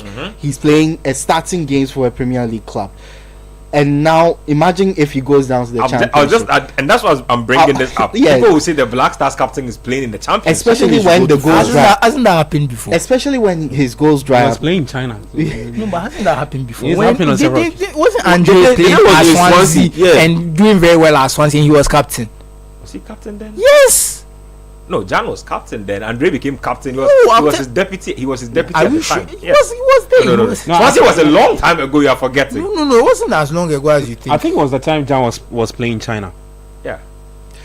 Isn't China worse than the championship? My point the Chinese league is worse than the championship. So those questions start again when the goals for the Black Stars dry up, and when the Black Stars start performing badly. I agree that he can go to a Premier League newcomer. The newcomers would want they will get the young players, but then Jordan goes for cheap, and he's comfortable with sitting on the bench for a Premier League club. Comes in for his 20 minutes, 15 minutes, plays, maybe he scores, maybe he gets into the team the next game. He's comfortable with that, and we know that he's comfortable with that because that's how it's been for a long time at Crystal Palace. A long time. Just when Glasner came. Yeah, I mean that was just 6 months. No, and then this even season, before Glasner. Oh, no, he was starting almost always before Glasner. No. So he had there was a period where his manager is Roy Hodgson. They had between Roy Hodgson, most of Roy Hodgson's time he was starting. They had Patrick Vieira. He was sitting on the bench. When Vieira came, he sat on the bench. So Roy Hodgson is his manager. When Roy Hodgson is around, he will play. That's when he's not, started saying, Roy Hodgson is daddy. I even forgot about Patrick Vieira. Yeah, so he's been doing that at Leicester. He will definitely do that at a Premier League newcomer, guarantee that he stays in the Premier League. So I don't think a move to one of the newcomers is out of the question for Jordan Ayew. Let's talk about Semenyo because he's been one of the stars of the Premier League campaign. I don't know who makes your Premier League or Ghana MVP in the Premier League, either Partey or Semenyo. Because Semenyo all day for Semenyo has 9 goals and 5 assists in 36 matches. Yeah, Semenyo all day for me. Is he the Ghana MVP in the Premier League this season? Yeah. Yes. Easy. Oh yeah, clean. Like I don't think it's how much are we selling him for? Because a lot of big clubs are circling. Honestly, or if we buy into the hype, those are two different. Because honest value, I think 40 million is fine. But if you are buying into the hype, 60. But you know how these things are when Bournemouth to take that 60. That's my point. Oh yeah. Are you asking if they will take 60 million or do you want more? Or they will take 60. I think they would want to absolutely 60. They will take more than 60 million. Milos Keke is a player that they should hold out for more, but not no, but this is a player who's contributed to he's contributed about a quarter of Bournemouth's goal and goals they've scored this season in the Premier League. 9-5. I mean, decent numbers. I'm just saying. You see, I feel like when it comes to transfers and transfer value, it's definitely more than just contributions. And good. And Zali is not just about the goals he brings. You're talking about a player who's coming with experience, Premier League experience. He's played. This is about his 5th or 4th season with Bournemouth. Yeah. And that he's going to give a lot of experience to any team he goes to. Look, my point is his age. He's 25 years old. He has a contract which runs until 2029. Yeah. Bournemouth are not going to let him go for cheap, and they shouldn't. For a player who's performed the way he has, especially this season, 60 should be the minimum they accept for Antoine Semenyo. Wow. Minimum. Say the amount again. 60. Okay. Oh no. Minimum. Yes. But have you heard what they are? If Liam Delap didn't have a release minimum, do you know how much you would have been talking about for him? Have you forgotten? He said Tyler Dibling is 100 million. Exactly my point. So I mean that's projection because all I'm saying that's projection. I mean I'm not spending 60 million on Semenyo. But I can understand if they are pegging the price. Semenyo, even if you buy into the hype, you should buy him for 45 mil. Why? Even if you because 5 because per his production, I disagree. Per his production, like you said, a quarter, more or less, like nearly a quarter of AFC Bournemouth's goals. That's what you need, nearly a quarter. Yeah. Well, like 40 mil, 35 mil is fine. 40 mil, 45 mil, yes. Pounds, no euros. Do we expect him to move this summer? No, I don't think so. You don't think he moves? I don't think he moves because the teams that are interested in him. Is Semenyo more valuable than Luis Diaz? Yes. In his team, he's more valuable than Luis Diaz. But if you put them in the same category, who would you buy? I would buy Luis Diaz. Why? Because he's a winger who can play as a wing forward and give you more production. It's not the same thing you get from Semenyo. No. Oh really? Let's check the numbers. Numbers don't lie. Hold on. I don't think Luis Diaz is that much better than we work with numbers. Semenyo has done 9-5. Yes. Luis Diaz in 35 matches has done 13 goals and 5 assists. How many games has Semenyo played? In a much better team. I believe Semenyo played 36 matches. Diaz has played 35. In a much better team with better providers. Playing with Milos Kerkez and Clivert and what? Hold on. If we want to do that, we can nitpick with a lot of things. No. When we want to make a let's have a baseline. Let's have a baseline. I don't think Luis Diaz offers a premium on Antoine Semenyo. That's my personal opinion. You think they're on just about the same level? I think they are very similar level players. Team, he scores the same number of goals, gets the same number of success. If not more. Fair. Okay. What is the position of Antoine Semenyo? He's multi-positional. He's a winger. Anywhere. Luis Diaz is a winger. Yeah. Wingers are forwards to me. I think it's just about the same profile. Yes, wing forwards. These days they are wing forwards. Yeah, so they are about the same profile. Yes. When it comes to dribbling ability, who takes it? You want to see this? No. We are breaking it down. Both of them are average dribblers. They are positional players. They play in the same positions. Both of them. They can play on the left side of the wings. They can play on the right side of the wings. They can play through the middle. So if I'm profiling both, it shouldn't be a mismatch. But we're not saying it's a mismatch. Okay, dribbling ability. Between those two, who would you take? We are saying that we are looking for the complete. We want the complete package. No, if you do that type of nitpicking, we can do it. I'll take Semenyo. Semenyo is third in the league for successful tackles, so I'll take him. Let me. You guys are overly summarizing this whole debate. Oh no, you've asked the question. I'm giving you my answer. Diaz not in the top 10, so we don't care. Okay. Oh please. You see, that's why I always look beyond statistics. So Kudus Mohammed this season, has he excelled? Nope. But he's number 2. You asked about dribbling ability. But he's number 2. That's why. But that's why I'm not picking out a stats like dribbling, because you are oversimplifying. We are dealing with a finished product. I'll take Semenyo. Finished product. You see, what's that? Luis Diaz. Yauminta asked. We've answered. Now he's I'm moving the conversation on. Let me talk about Kudus Mohammed and his season. So 31 matches played, 4 goals scored, 3 assists supplied. It was supposed to be our biggest player in the Premier League this season based on the previous campaign. I'm looking at the previous campaign right now, And the numbers are not even such a big fall off. That campaign looked good on the eye, but it was 33 matches, scored 8 goals, which is twice the number of goals he scored this season, and then 6 assists, so twice the number of assists. But that wasn't eye-popping either. This season, I don't know, just looks extra bad for some reason. And that fits into my argument that always look beyond the stats. It wasn't eye-popping per the numbers, but overall, it was clear. It was a consensus decision that he had a great impact on his team. But this season, forget about the numbers. When you watch the game, you can clearly tell that he has fallen off. He hasn't been producing the way he produced last season. He hasn't excelled the way he excelled last season. Even beyond the numbers. It's clear that he doesn't want to be at West Ham anymore. That's the main thing. The falling out with Julian Lopetegui at the start of the season didn't help. His discipline issues didn't help as well. He missed a few games because of his Black Stars captaincy issues. His performances with the Black Stars also didn't help. And going on to tweet. It's led to subpar season. I forgot about that. He got in a Twitter fight with somebody for calling him out. So I don't think it's the ability that's declined. I think his head is not in the right place. Oh yeah, the ability. I mean, it's unquestioned. He has it. He's one of those players who have it. You can clearly tell if a player has it or he doesn't. Exactly. He has it, but things have gone awry for him. Even before the season started with this, he letting his agent go, replacing him with his family as agent.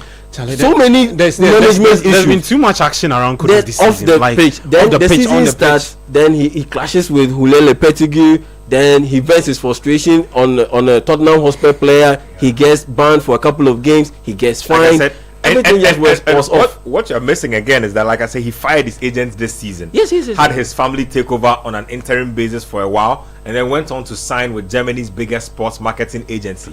That, I think, is the biggest indicator of what he's trying to do this summer. He feels that he needs to be playing in a bigger team or a team with a bigger stature than West Ham United. As to if anybody is ready to spend their money, I don't think on this summer. I don't think this summer to happen for him.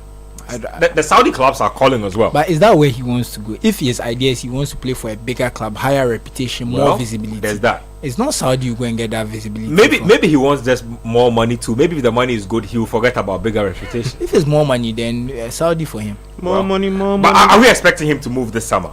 No, I don't expect. I'll be very surprised if he moves. No, I don't expect him to move. He should move, but whether he why should he move? He should move. No, why I'm asking why would he move? Because the environment at West Ham is unstable. I'm answering that for you. Look, he's had a good season at West Ham. Sometimes it's good to move when you are at your highest. And another season like this one, teams will not look at him. The best teams that you are talking about will not look at him. And they are not going to say this time that, okay, his head is not in the right place. If you don't produce on the pitch, you are out of consideration for a lot of these teams. Right now, he's still a star player, a high profile player. You look at the talk throughout the season, he may not have had his best games, but every single West Ham game, you listen to the commentators, you listen to the analysts, you listen to whoever is talking about him. Kudus was magnificent. He was a brilliant dribbler. He pushed his team forward. If he has another season where, he was good, he pushed his team forward, he was a good dribbler, teams are not going to look at him and at say, this point, if you look at Kudus's dribble stats, he's going to be in the top 5 for the next 5 seasons, even when he's bad anyway. It's going to be I'm trying to think of a player who was a dribble heavy player. Zaha. Exactly. And it's going to be a Zaha. Product. There's no end product. Teams are not forced or do not want to force themselves to go get him. I feel if he wants to move, this is the season. Go to a bigger club or a club that is. It doesn't even have to be a Liverpool or a Manchester City. Go to an Aston Villa or a Newcastle where you can establish yourself in European football. Once you do, you get a bigger move to a Barcelona, a Real Madrid, a Bayern Munich, and then you make your name. But for the price West Ham probably wants, can those clubs afford to buy him and take that risk? I think the only clubs that can afford him for the kind of price are the Saudi clubs. So we'll see how that plays out. Let's finish off the conversation with Thomas Partey and what his future at Arsenal looks like. Because contract of open. But you talk about Ghana flop of the season. But I thought we've touched on that. Ghana flop of the season. Kamaldeen Suleiman. Hey, he's in the Premier League. Yeah, Hey. Kamaldeen. Championship Ghana next flop of the season. Don't do that. Ghana flop of the season. Kamaldeen. The guy opening him off. Yeah, Ghana flop of the season. Yeah, like in the EPL. The guy said flop like 5 times. Yeah, Kamaldeen. Yeah. Kamaldeen. Yeah, you're hating. No, I'm not hating. Kamaldeen. Why do you emphasis? Like why? Yeah, flop of the season because, bro, even if your team is terrible, and Southampton were terrible. Yeah. Oh, but to be honest, I think you're do your bit. A bit too handle harsh. your business. No, he's not being. And he hasn't been able to handle his business. He's not being harsh. How many games has he even played? Oh, he missed the early part of the season because of injury. Yeah. You know, the early part of the season with injury. But the past for the since January, he's been never present in the team. In terms of availability, especially since they appointed Ivan Juric. Yes, he plays him a lot. He plays him a lot. He's just not, and he's not been delivering. He's good once every 1 out of every 5 games, and he's not delivering. Like, so for me, something when he knows that Man United is coming to town, like that day he'll put on the then I get you, but you know, so Jordan, when you're playing at Southampton, your team is going down. They are losing every single game by huge numbers. There's no motivation to. Jordan Ayew is almost 35 years. He plays for Leicester City, and Leicester City that got relegated. Yes. He still managed to score 5 goals. No, Leicester, tell me this. Leicester were not as bad as Southampton. That one is true. That one is true. Never as bad. Jordan is almost 35 years. I think bad is comparable. Leicester went like almost 10 games without scoring a goal. And Southampton have what 12 points or 11 points. That was actually under Van Nistelrooy. But the thing is, no, think about it. Kamaldeen should be in the prime of his career, or inching close to the prime of his career. Yeah, and Jordan Ayew is 35 years old. He plays for Leicester City, and he still managed to get more goals than Kamaldeen Suleiman. Please. I'm saying Kamaldeen flop. Ghana's flop of the season in the EPL. He didn't perform well, but you have to consider the club as well. No. That's why I can raise my argument on handle your business. I know that the club is bad. I know that the team is bad. Liam Delap has handled his business. It's not basketball where you go ISO. Where you go ISO when you want. But they fed Liam Delap. They fed him. Hold on. And he's playing penalties. Are we saying that if you are playing in a relegation team, there is no way that we can spot you as an outstanding talent? I think unless so with this argument, a perfect example is Southampton's dribbling. When you watch him, you can clearly tell that he's a cut above the rest. I understand that point. Let me give you another example. You mentioned Liam Delap, and you said your argument was that he was fed. He was fed. Yes. I'll give you another name who excelled at Ipswich Town. Omari Hutchinson. Samosi. Did he not excel? Yep. Leif Davis. Did he not excel? Leif Davis did not excel at anything. Leif Davis has had a good season. He did not excel. Don't do that. No, he's had a good season. You are there to cross. You can't even cross. He struggled. But he was one of the better left fullbacks in the EPL. You can't debate that. Are you telling me that the whole EPL, Leif Davis is like even in your top 5? Oh, nobody's in the top 5. He's one of the better. One of the better. I won't even agree. I didn't say he was one of the best. I won't even agree. Relax. I didn't say he was one of the best. What does one of the better mean? One of the better means he will take it from number 8 to number 15. One of the better is number 10. Hold on. See, let's stop shifting the goalposts. We are talking about players who managed to look good in the bad. And Leif Davis did not look good. And I'm saying that Leif Davis has had a good season. And I disagree. That's fair. He looked at least he looked better than Kamaldeen in the West team, a relegated team. Let me finish the conversation. Let me finish this conversation with Partey and what we expect. Does he move on? Does he get a new contract from Arsenal? We are hearing he's been offered a new contract and he seems to want to stay. And you have to look at his family life. He's just had a kid, recently married. That's not a situation where people want to move their lives around. So if they do offer him a contract, I expect him to take his alternate moves are in Spain. Barcelona and Atletico Madrid are interested. We are hearing now he has a house in Spain. We are hearing Besiktas too are also now sniffing around. You don't think that Ole can revive his career? If a party move does he need revival? It's either he either stays in the league or he goes back to Spain. West stays Italy. No, I don't think Saudi. No, he doesn't want to go to Saudi. My point. If I'm Partey, this is what I'll do. Or if I'm the manager, this is what I'll advise him: sign a 1-year deal with Arsenal, play out the next season, try as much as possible to get Ghana to qualify to the World Cup. go out there, ball out in the United States of America, Canada, or Mexico, wherever we are placed. Then after that, go and sign the Saudi deal. That's all. And retire from the Black Stars after the World Cup. You are done. The rest will be cut. This guy.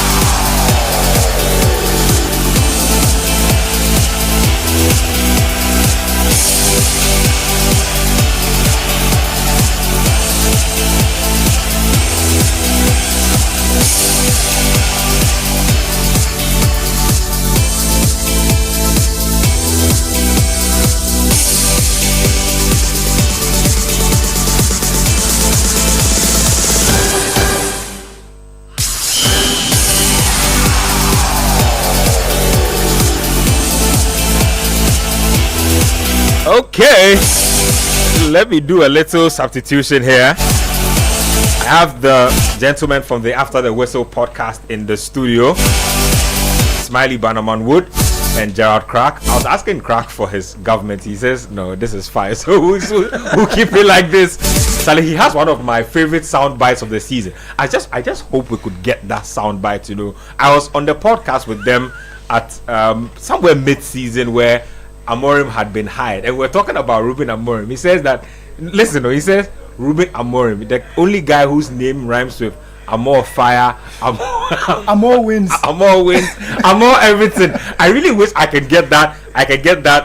Sound, that particular sound bite. That would be great for me. But guys, welcome to the show. Thank you. It's good to be here. I want to talk to the two of you from two perspectives. Both of you are United fans, so it's great. And then I can get Premier League general perspective. But guys, talk to me about the podcast. I mean, how it started off, where you guys were at when you decided to like do a podcast that discusses like sports generally, but also Premier League to a point. So basically, first of all, the name of the podcast is the After the Whistle podcast. Yeah. It's been around for 9 years now. What? But I have been on it for like 7 years, I think. Oh, that's bad. So it was there before me. And then a friend just invited me to come and join, and now I happen to host it. So that's so it's been around for 9 years. Previously we used to record in studio. Okay. And then COVID happened. We moved to recording remotely, and nobody wanted to go back to the studio because it's very easy to just record from home. So it's been going on like that since. Wow, so that's a long time. Yeah, it's been a long time. Charlie, Crack, what's good? I mean, you have observed your manager do. He's not my manager. Oh, wait, no. You see, when you have a sound bite like that, you need to clarify things for me, because when you made that proclamation, you seemed very sure that he was your Moses, that you were going to the promised land with Ruben Amorim. Why have your sentiments changed? Oh, I mean, sometimes the business of the sports as well. You have to make it entertaining, right? You literally have to make it entertaining. And when a new coach comes, you give a clean slate. It's better to be optimistic and criticize him later than to be pessimistic. Because at that time, we needed a change. We really needed a change. And Amorim came, and I mean, it was a promising young chap, just like Mourinho, doing well in the Portuguese league. We thought he was coming with a different style. Yeah. I mean, like, it was a buzz. We needed a change at that time. Like, you know how change goes. So I was like, he's the one that rhymes with Amor win, Amor vim, Amor fire, Amor everything. Like, bro, like, I was even saying that, in the Bible, like John the Baptist, when. Oh, I forgot. So I mean, all those are proclamations with the hope of him doing well. I mean, you needed to ginger the fans to. Let me just add a little context. This was right after the win over Man City. So, emotions were very high. Adrenaline is rushing through your head. So, look at what the guy did. Thinking straight. Look at what the guy did to Pep. Like, he had beat Pep like 3 times or so. Like, look what he did to Pep. Yep. So, we're like, Charlie, this guy, we needed something new. We needed somebody new. We had gotten to the end of the road with Ten Hag. So, like, Charlie, that time, there was high optimism. But, to be frank, he has failed. So yeah, he has failed. I mean, based on this failure, are you one of those people who buys the school of thought that he doesn't have his players, and so you brought him mid-season, let him get his players, let him have his preseason, and then we can judge him? No, I don't believe in that. Like, when he came, I was like, it will take time to adjust to this system. You have players that you are putting players like square pegs in round hole. It wasn't going to fit. But the thing is that, look, I always say that what you are handed with, right? Let us see something. Yeah. Like you have professional players. You have players that have won Champions League, and these are not slouches, right? So you can't tell me that you can't get the best out of what you have. I like and what I'm hearing. 17th is your best position. So what, you want us to buy 22 new players for you? Are you serious? No, you can't tell me our team is that bad enough. Look, when he came, do you know we're 4 points off top 4? We're in 3 competitions when he still came. So it's not like we had gotten to the end of Ten Hag. They should have sacked Ten Hag before we started the season. That's understandable, but you can't tell me that you need this caliber of players. Look, first of all, we don't have specialists. You can't tell me that this player was just born to play 3 back, 5 back. No, it doesn't work that way. I can't understand those arguments either. And it annoys me that even you can start a game with 3 back, but within the game you have game within the game. Like the guy has no plan B. You can make adjustments like, every now and then. Bring an attacker on for a defender, that kind of thing. You got to a time our plan B was taking Maguire up top, floating ball to him. If you start doing that, bro, like that's crazy. Come on, man.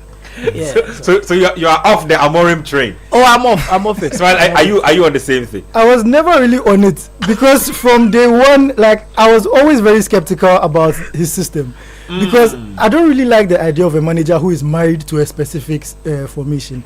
At the very least, be adaptable. Like even the Peps and all of those people, they've adapted. 10 years ago, who would have thought that Pep would be playing 2 center backs as fullback and all of those things? Like different managers know how to adapt. Conte, who even introduced most of us to 3 back, he's now playing 4-3-3 and he's won the Serie A with Napoli. So yeah, at least be adaptable. We are not saying completely change your system and everything, because nobody is. It's not like you are some manager who is focused on possession football and we are telling you to be a counter-attacking manager.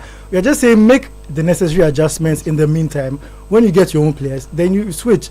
But this whole thing where is this or nothing else, for me it was always a red flag. So you see, there's context. Context needs to be made. In the sense that other managers who had come before him adapted and changed their style. And it worked against them. So he coming in, he had to make it very clear that I am not changing my style. Let me set the tone. Let me put context in your context. Yes. When you say that other managers who adjusted before him and failed, Ten Hag adjusted. He won an FA Cup. Ten Hag adjusted. Yes. He made a Champions League, I believe. Yes. He adjusted. There was significant progress from when you look at the Ten Hag era from this fall off. He adjusted and he won a trophy. So why didn't the management of Man United just stay patient with him and allow him to finish the season in his third campaign for him to win another trophy? So you see, it was clear that it wasn't sustainable. The fact that you play poorly throughout the season, then end up winning a title, and all of a sudden we are supposed to gloss over all the crap that you delivered through the entire campaign, especially in the league. But then again, so now you've moved from the frying pan and you have actually jumped in the fire, because like I understand what you are saying, but you still need to make adjustments. No, so for instance, you need to set the tone, have the foundation, then you build on it. That's when you can make adaptations. Man United are not in the process or at the stage where they cannot set the tone or set the foundation, then all of a sudden start making adaptations. That's what the other managers did and it failed. Napoli, for instance, they can make those adjustments and adaptations, particularly with Antonio Conte, because at the end of the day, this same group of players played under Spalletti and they won the championship with them. And Antonio Conte has always been a man who plays with 3 men at the back. But he made an adaptation because the foundation was set. So what you are saying is that Amorim is justified in failing because he doesn't have a system. I'm not saying that he's justified in failing. I am saying that he's sticking with his system, and he has the right to stick with it. It's the best way to deal with this Man United conundrum. Fair. Start with get a starting point, get a foundation, and the foundation is that we are playing with a 3-back system. Whether we are losing matches or not. Once we finish setting up with the foundation and we start building on it, that's when we can make tweaks. Well, let me ask you a question. Which team do you support? He's a United Man United fan. I'm really surprised today. You see, when we talk about these things, I don't really like. Look, Amorim hasn't coached outside Portugal. You are coming to a new league, and you are being naive. Even if you listen to what Bruno had to say about Amorim when he came, after his first couple of matches, he was like, "Bro, I didn't know this is what I was coming to face." And Bruno was like, "If you had even spoken to me before accepting the job, I would have told you that. Look, in England, they are very physical. They are this and this and that." So he was naive. And if you are talking about this, look, when Conte came to Chelsea, he didn't start with a 3-back. Nope. Let's not even do that. He adapted to what he had. He got whacked some games by every match. He didn't just stand up. So I don't like. Pep Guardiola came to England in his first season. He was struggling with the system. I was like, look, you know what? I'm not going to do it this way. It got to a time Pep was playing with 4 centre backs. That's adaptation. He was playing with 4 centre backs or even 3 centre backs, 1 on the left back, and he still have Kyle Walker by there. You had him even playing sometimes playing 4-2-3-1. You could have. He had different variations because just to match the physicality and the demand of the EPL. I always say that it's easier to play in Europe with this 3-back system than to play in the Premier League. Yes, Europe is definitely softer. Let me move the conversation. Let me get more out of you guys on the United front. Now, big decisions coming up. Amorim says Garnacho has to find a new club. That looks like it will happen. I don't know. I want to know how you feel about that, and how do you feel about the possible return of Marcus Rashford to the club? So first of all, I'm a fan of Garnacho. I know it's a very unpopular opinion this season after what a lot of people have seen, but I'm a fan of him because in the end, if you look at his age and his numbers, you're not finding plenty people of that age putting up those numbers. So in that regard, it's hurting me. He's not someone I want to go. I want to leave. And the thing about Garnacho is that I believe that he's the type of player who is going to succeed regardless, because he has the mindset. For me, it's not talent that makes you succeed. It's the mindset, and he's a very determined player. He wants to be great. So that's one thing. At the same time, I understand why Amorim has to put his foot down in this particular situation, even though I don't like Amorim himself, because for a player to go right after a very bad defeat, for a player to go into an interview and go and say, I played the whole season, in the final I only played 20 minutes. Like, it's not something that you can allow to let slide, because the moment you allow these things to slide, it's going to open a whole Pandora's box of every other situation. So in that regard, I understand why he has to put his foot down. At the same time, it's also his fault, because yes, Garnacho too also had a point in the sense that he could have helped. Like, the substitutions should have happened at least earlier. It's not even that he should have started the game, but at least giving him 20 minutes in the final when he's a game changer is not something that is right. So it's a situation where I understand both situations. I understand Garnacho's frustration in giving that interview. And I understand Amorim in the sense that you have to put your foot down and discipline the player. So it's just one of those unfortunate situations where I hope it doesn't backfire. He goes on to do well somewhere else, and now everybody keeps saying we allowed Amorim to sack this guy, and now we are struggling to replace him, blah blah blah. So it's a very painful situation for me. Rashford, talk to me about Rashford. I'll take Crack's thoughts on the same thing. Rashford, I've never really been a huge fan of Rashford. I've never really believed that he has the ball sense to succeed at United. Like, he's a moments player. Like, every now and then he can give you good goals, he can give you good streaks of games and everything. But there's just something not missing. An untouchable. Yes, he's not an untouchable. I think there's just this one little thing that stops him from taking the next step to the next level. So in the first place, it's not something that really hurts me that Rashford was being pushed out, but at the same time, the situation under which we pushed him out, it was very wrong. Like Crack said earlier, at the time they were pushing him out, we were in 3 competitions. Like, there was still a lot of the season to go. This was like before even the midway mark. So I kept saying that Rashford, at the very least for Europa, having options in attack, because after letting him and Anthony go, we were left with Ahmad, Højlund, Zexi, and Garnacho. 4 attackers for 3 positions. You are expecting to use all of them in 3 competitions. It was a terrible decision. So at the very least, if you are letting him go, replace him.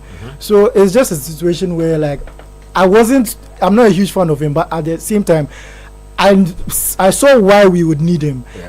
We've not really gotten a lot of clarity on the reason why Amorim pushed him out. He just said, in fact, he gave a very vague response. He said, if there's a player who is not being committed in training, he would rather put his goalkeeping coach on the pitch down, and he never specifically mentioned Rashford's name. He made sure that he made it clear that he's not talking about any specific player. He's just talking in general.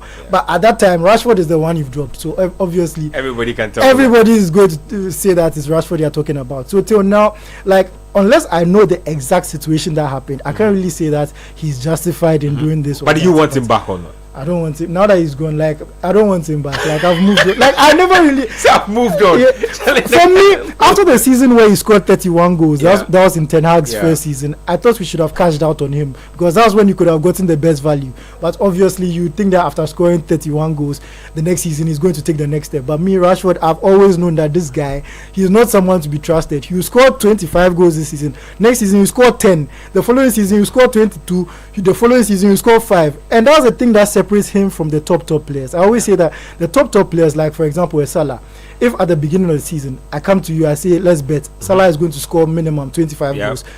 You know that when he falls off, you get 20. Yes. If I come and bet with you at the beginning of the season that this season Rashford will score 25 goals, you want to bet with me because you know that there's a high chance that I'll lose a bet. And to put it in context, Rashford was being compared with Kylian Mbappe not a few seasons ago, and you can tell Mbappe's level now. I don't even need to tell you.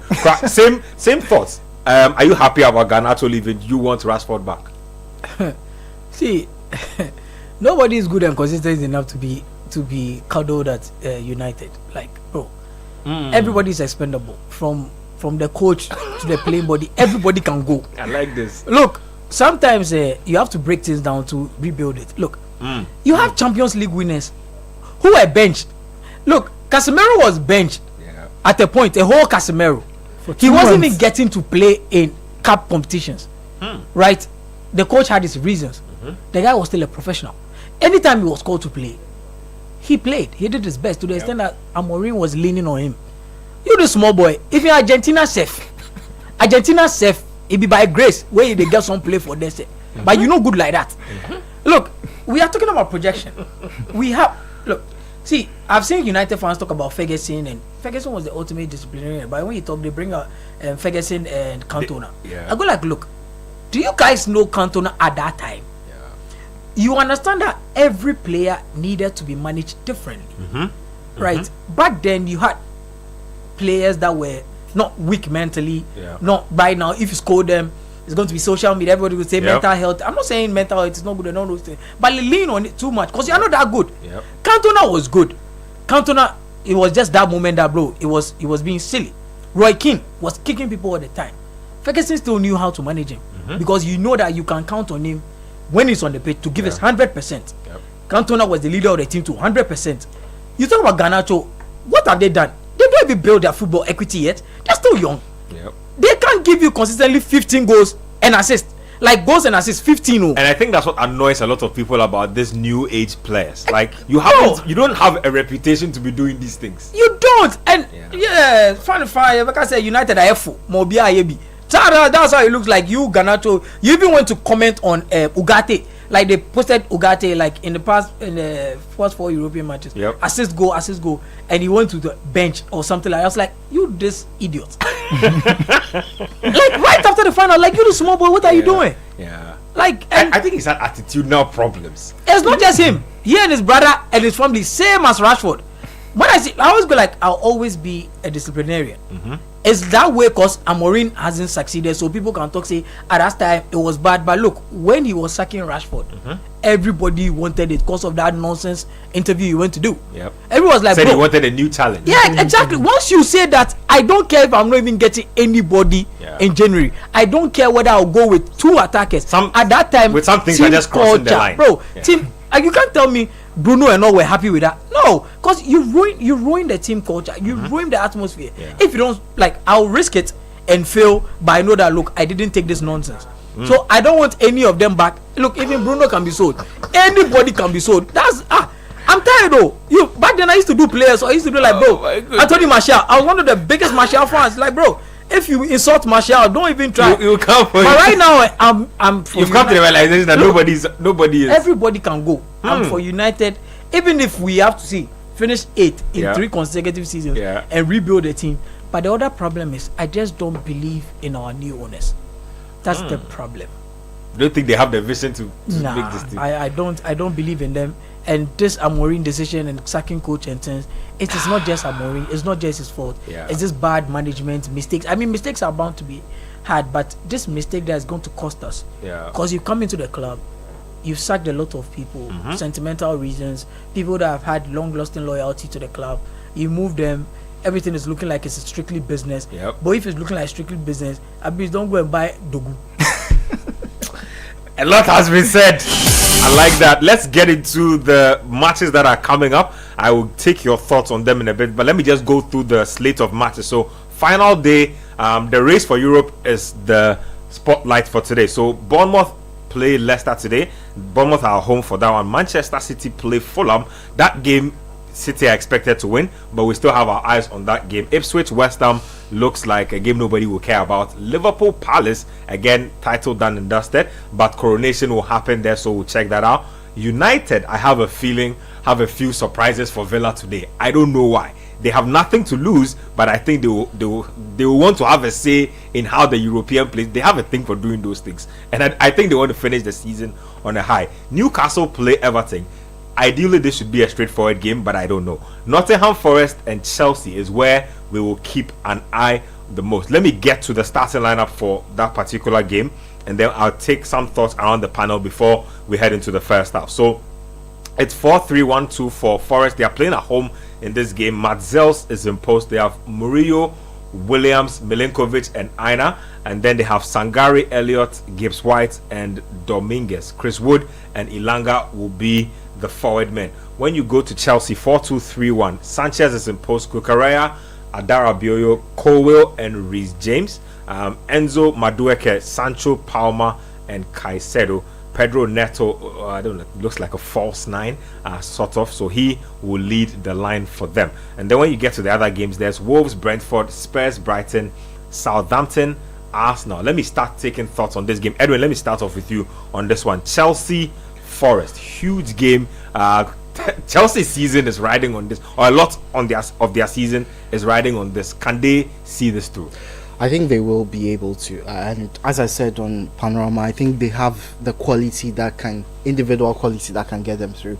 Nottingham Forest have done very well for themselves, but in the last few weeks the pressure has got to them, and I think this is the ultimate pressure. Final day, you need to win in front of your own fans. Yep. It's not easy for players to get through such an environment, and when you're facing a team with the quality players, they might not have shown it this season, but there's still quality in that Chelsea team.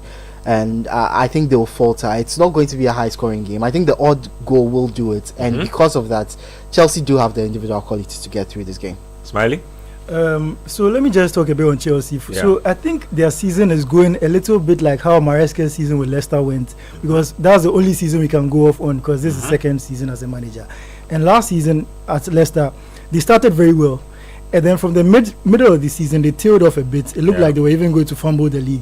And then in the end, they managed to get enough points to win. And I feel like it's a similar thing we are seeing with Chelsea this season. They started very well. From the middle of the season, they tailed off. And now it looks like they are doing just enough to get across the finish line. Ideally, I would want them to lose, because with the season that United has had, we need one major casualty on the last day that will not qualify for the Champions League. And that could be Man City or Chelsea. But I do think Nottingham Forest might get something out of this game, because last week they got a good result. So I think it might end either as a draw or Nottingham Forest win. I don't think Chelsea is going to win this game, actually. Crap? I'm here with a crab mentality. You mean if you are not going to Ain't nobody getting out of this basin. Bro, you go, I'm dragging you down. And only Chelsea by here. Bro, I'm here to support. Look, I'm here to support Nottingham Forest. I was even looking for a Nottingham Forest. I was even looking for a Nottingham Forest jersey over the weekend. But I was going to get it on Monday. I was like, I wanted to wear it here. Honestly, Chelsea, let's go back together. You should go and win that Conference League. Anthony is waiting for this. Israeli League. That's what I call it. Let's go and win that Israeli Conference Cup and then go and play Europa. But Champions League, we are dragging them down. Forest for the win. Yeah, final thoughts on that one. Who gets that European slot? Is it? If you can extend it to the other games. For me, Liverpool and Arsenal have already qualified. I think Newcastle will make it. I think Man City will make it, and I think Nottingham Forest will make it. Funny enough, I have this feeling that Man United can eke out a draw and win against Aston Villa. United will beat Villa too. And Nottingham Forest will beat Chelsea. And once that happens, then it means that Nottingham Forest I'm getting. Forest so for me, Nottingham Forest, Newcastle, Man City, Arsenal, and Liverpool for the Champions League spots. Let me read a few more messages, and then we will get to the action with the games that are being played today. So, like I said, a lot of games around the various grounds. We'll be keeping an eye on Forest and Chelsea because that's where the biggest impact will be felt. It will be very, very interesting to see how it goes. Aziz from Oyarifa says, honestly, United are their own problem. Look, let's start with Onana. They bought this guy knowing he's playing from the back. It's been 2 seasons now, and they haven't gotten him the defenders to play with. Hey, United fans, they will buy defenders to unlock Onana. Don't worry. Barry from Brightness Barber Shop says, good afternoon, guys. You guys are doing a great job this afternoon. Please tell ASU that their season has been a mess. They should leave us alone. We are qualifying for the Champions League come next season. That's a Chelsea fan, obviously. Evangelist Timano from Airport Residential says, I can't wait to see my darling club Chelsea in the Champions League next season. My Chelsea will win by 3-0. Come on, Chelsea, you say. Ezono from Cove Town says, good afternoon, guys. How on earth will you choose Semenyo over Luis Diaz? If the price of the two players were set at the same level, would you pick Semenyo over Diaz? Come on. Anyway, Diaz is lifting the trophy today. Defender Fogbo says, Chelsea to win. Lions don't get lost in the forest. Just that our lion is crippled and holding a stick. I don't know what you're talking about. Eko Ojiri from Shy Hills says, please, may I know what has become of the Man City financial fair play? Charlie, that matter has actually, this be some matter. That matter has been in court, or probably the verdict has been coming out all season. Some way, somehow, the season has ended and the verdict has not come out. I mean, to be fair, they did say they would wait for the end of the season to announce the outcome of it. So I'm still hoping that Man City, there's going to be something coming for them because they can't get away scot-free with it. I mean, it's looking like nothing will happen. Honestly, I don't know. I don't want to be that guy. No, I mean, I think Pep might have heard something as well because this is not from his divorce with his wife and all. There's something. There's something in the water. Yeah, there's something in the water. Definitely. Jonathan from Spectec is, have you noticed Amorim is starting to sound like Ten Hag with his plenty explanations? Or Herbert from Kakasuna says, for the season, he had not been even in the team of the season. Caicedo has been an underrated player. Charlie, when they buy you for 100 million, nobody will put you in any underrated conversation. Joseph from Soto says, another underrated player not mentioned, Justin Kluivert. Yeah, you're right. He's been lost for a very long time. This is the one season where he's actually found his level. Patrick from Lafarge Newmarket says, Mr. Nketsia, you have to talk about the Bournemouth guys. You guys have been superb. Yeah, they have been superb. Let's get to the first half of action for the last day of matches in the Premier League. We're back at halftime to try and break it down.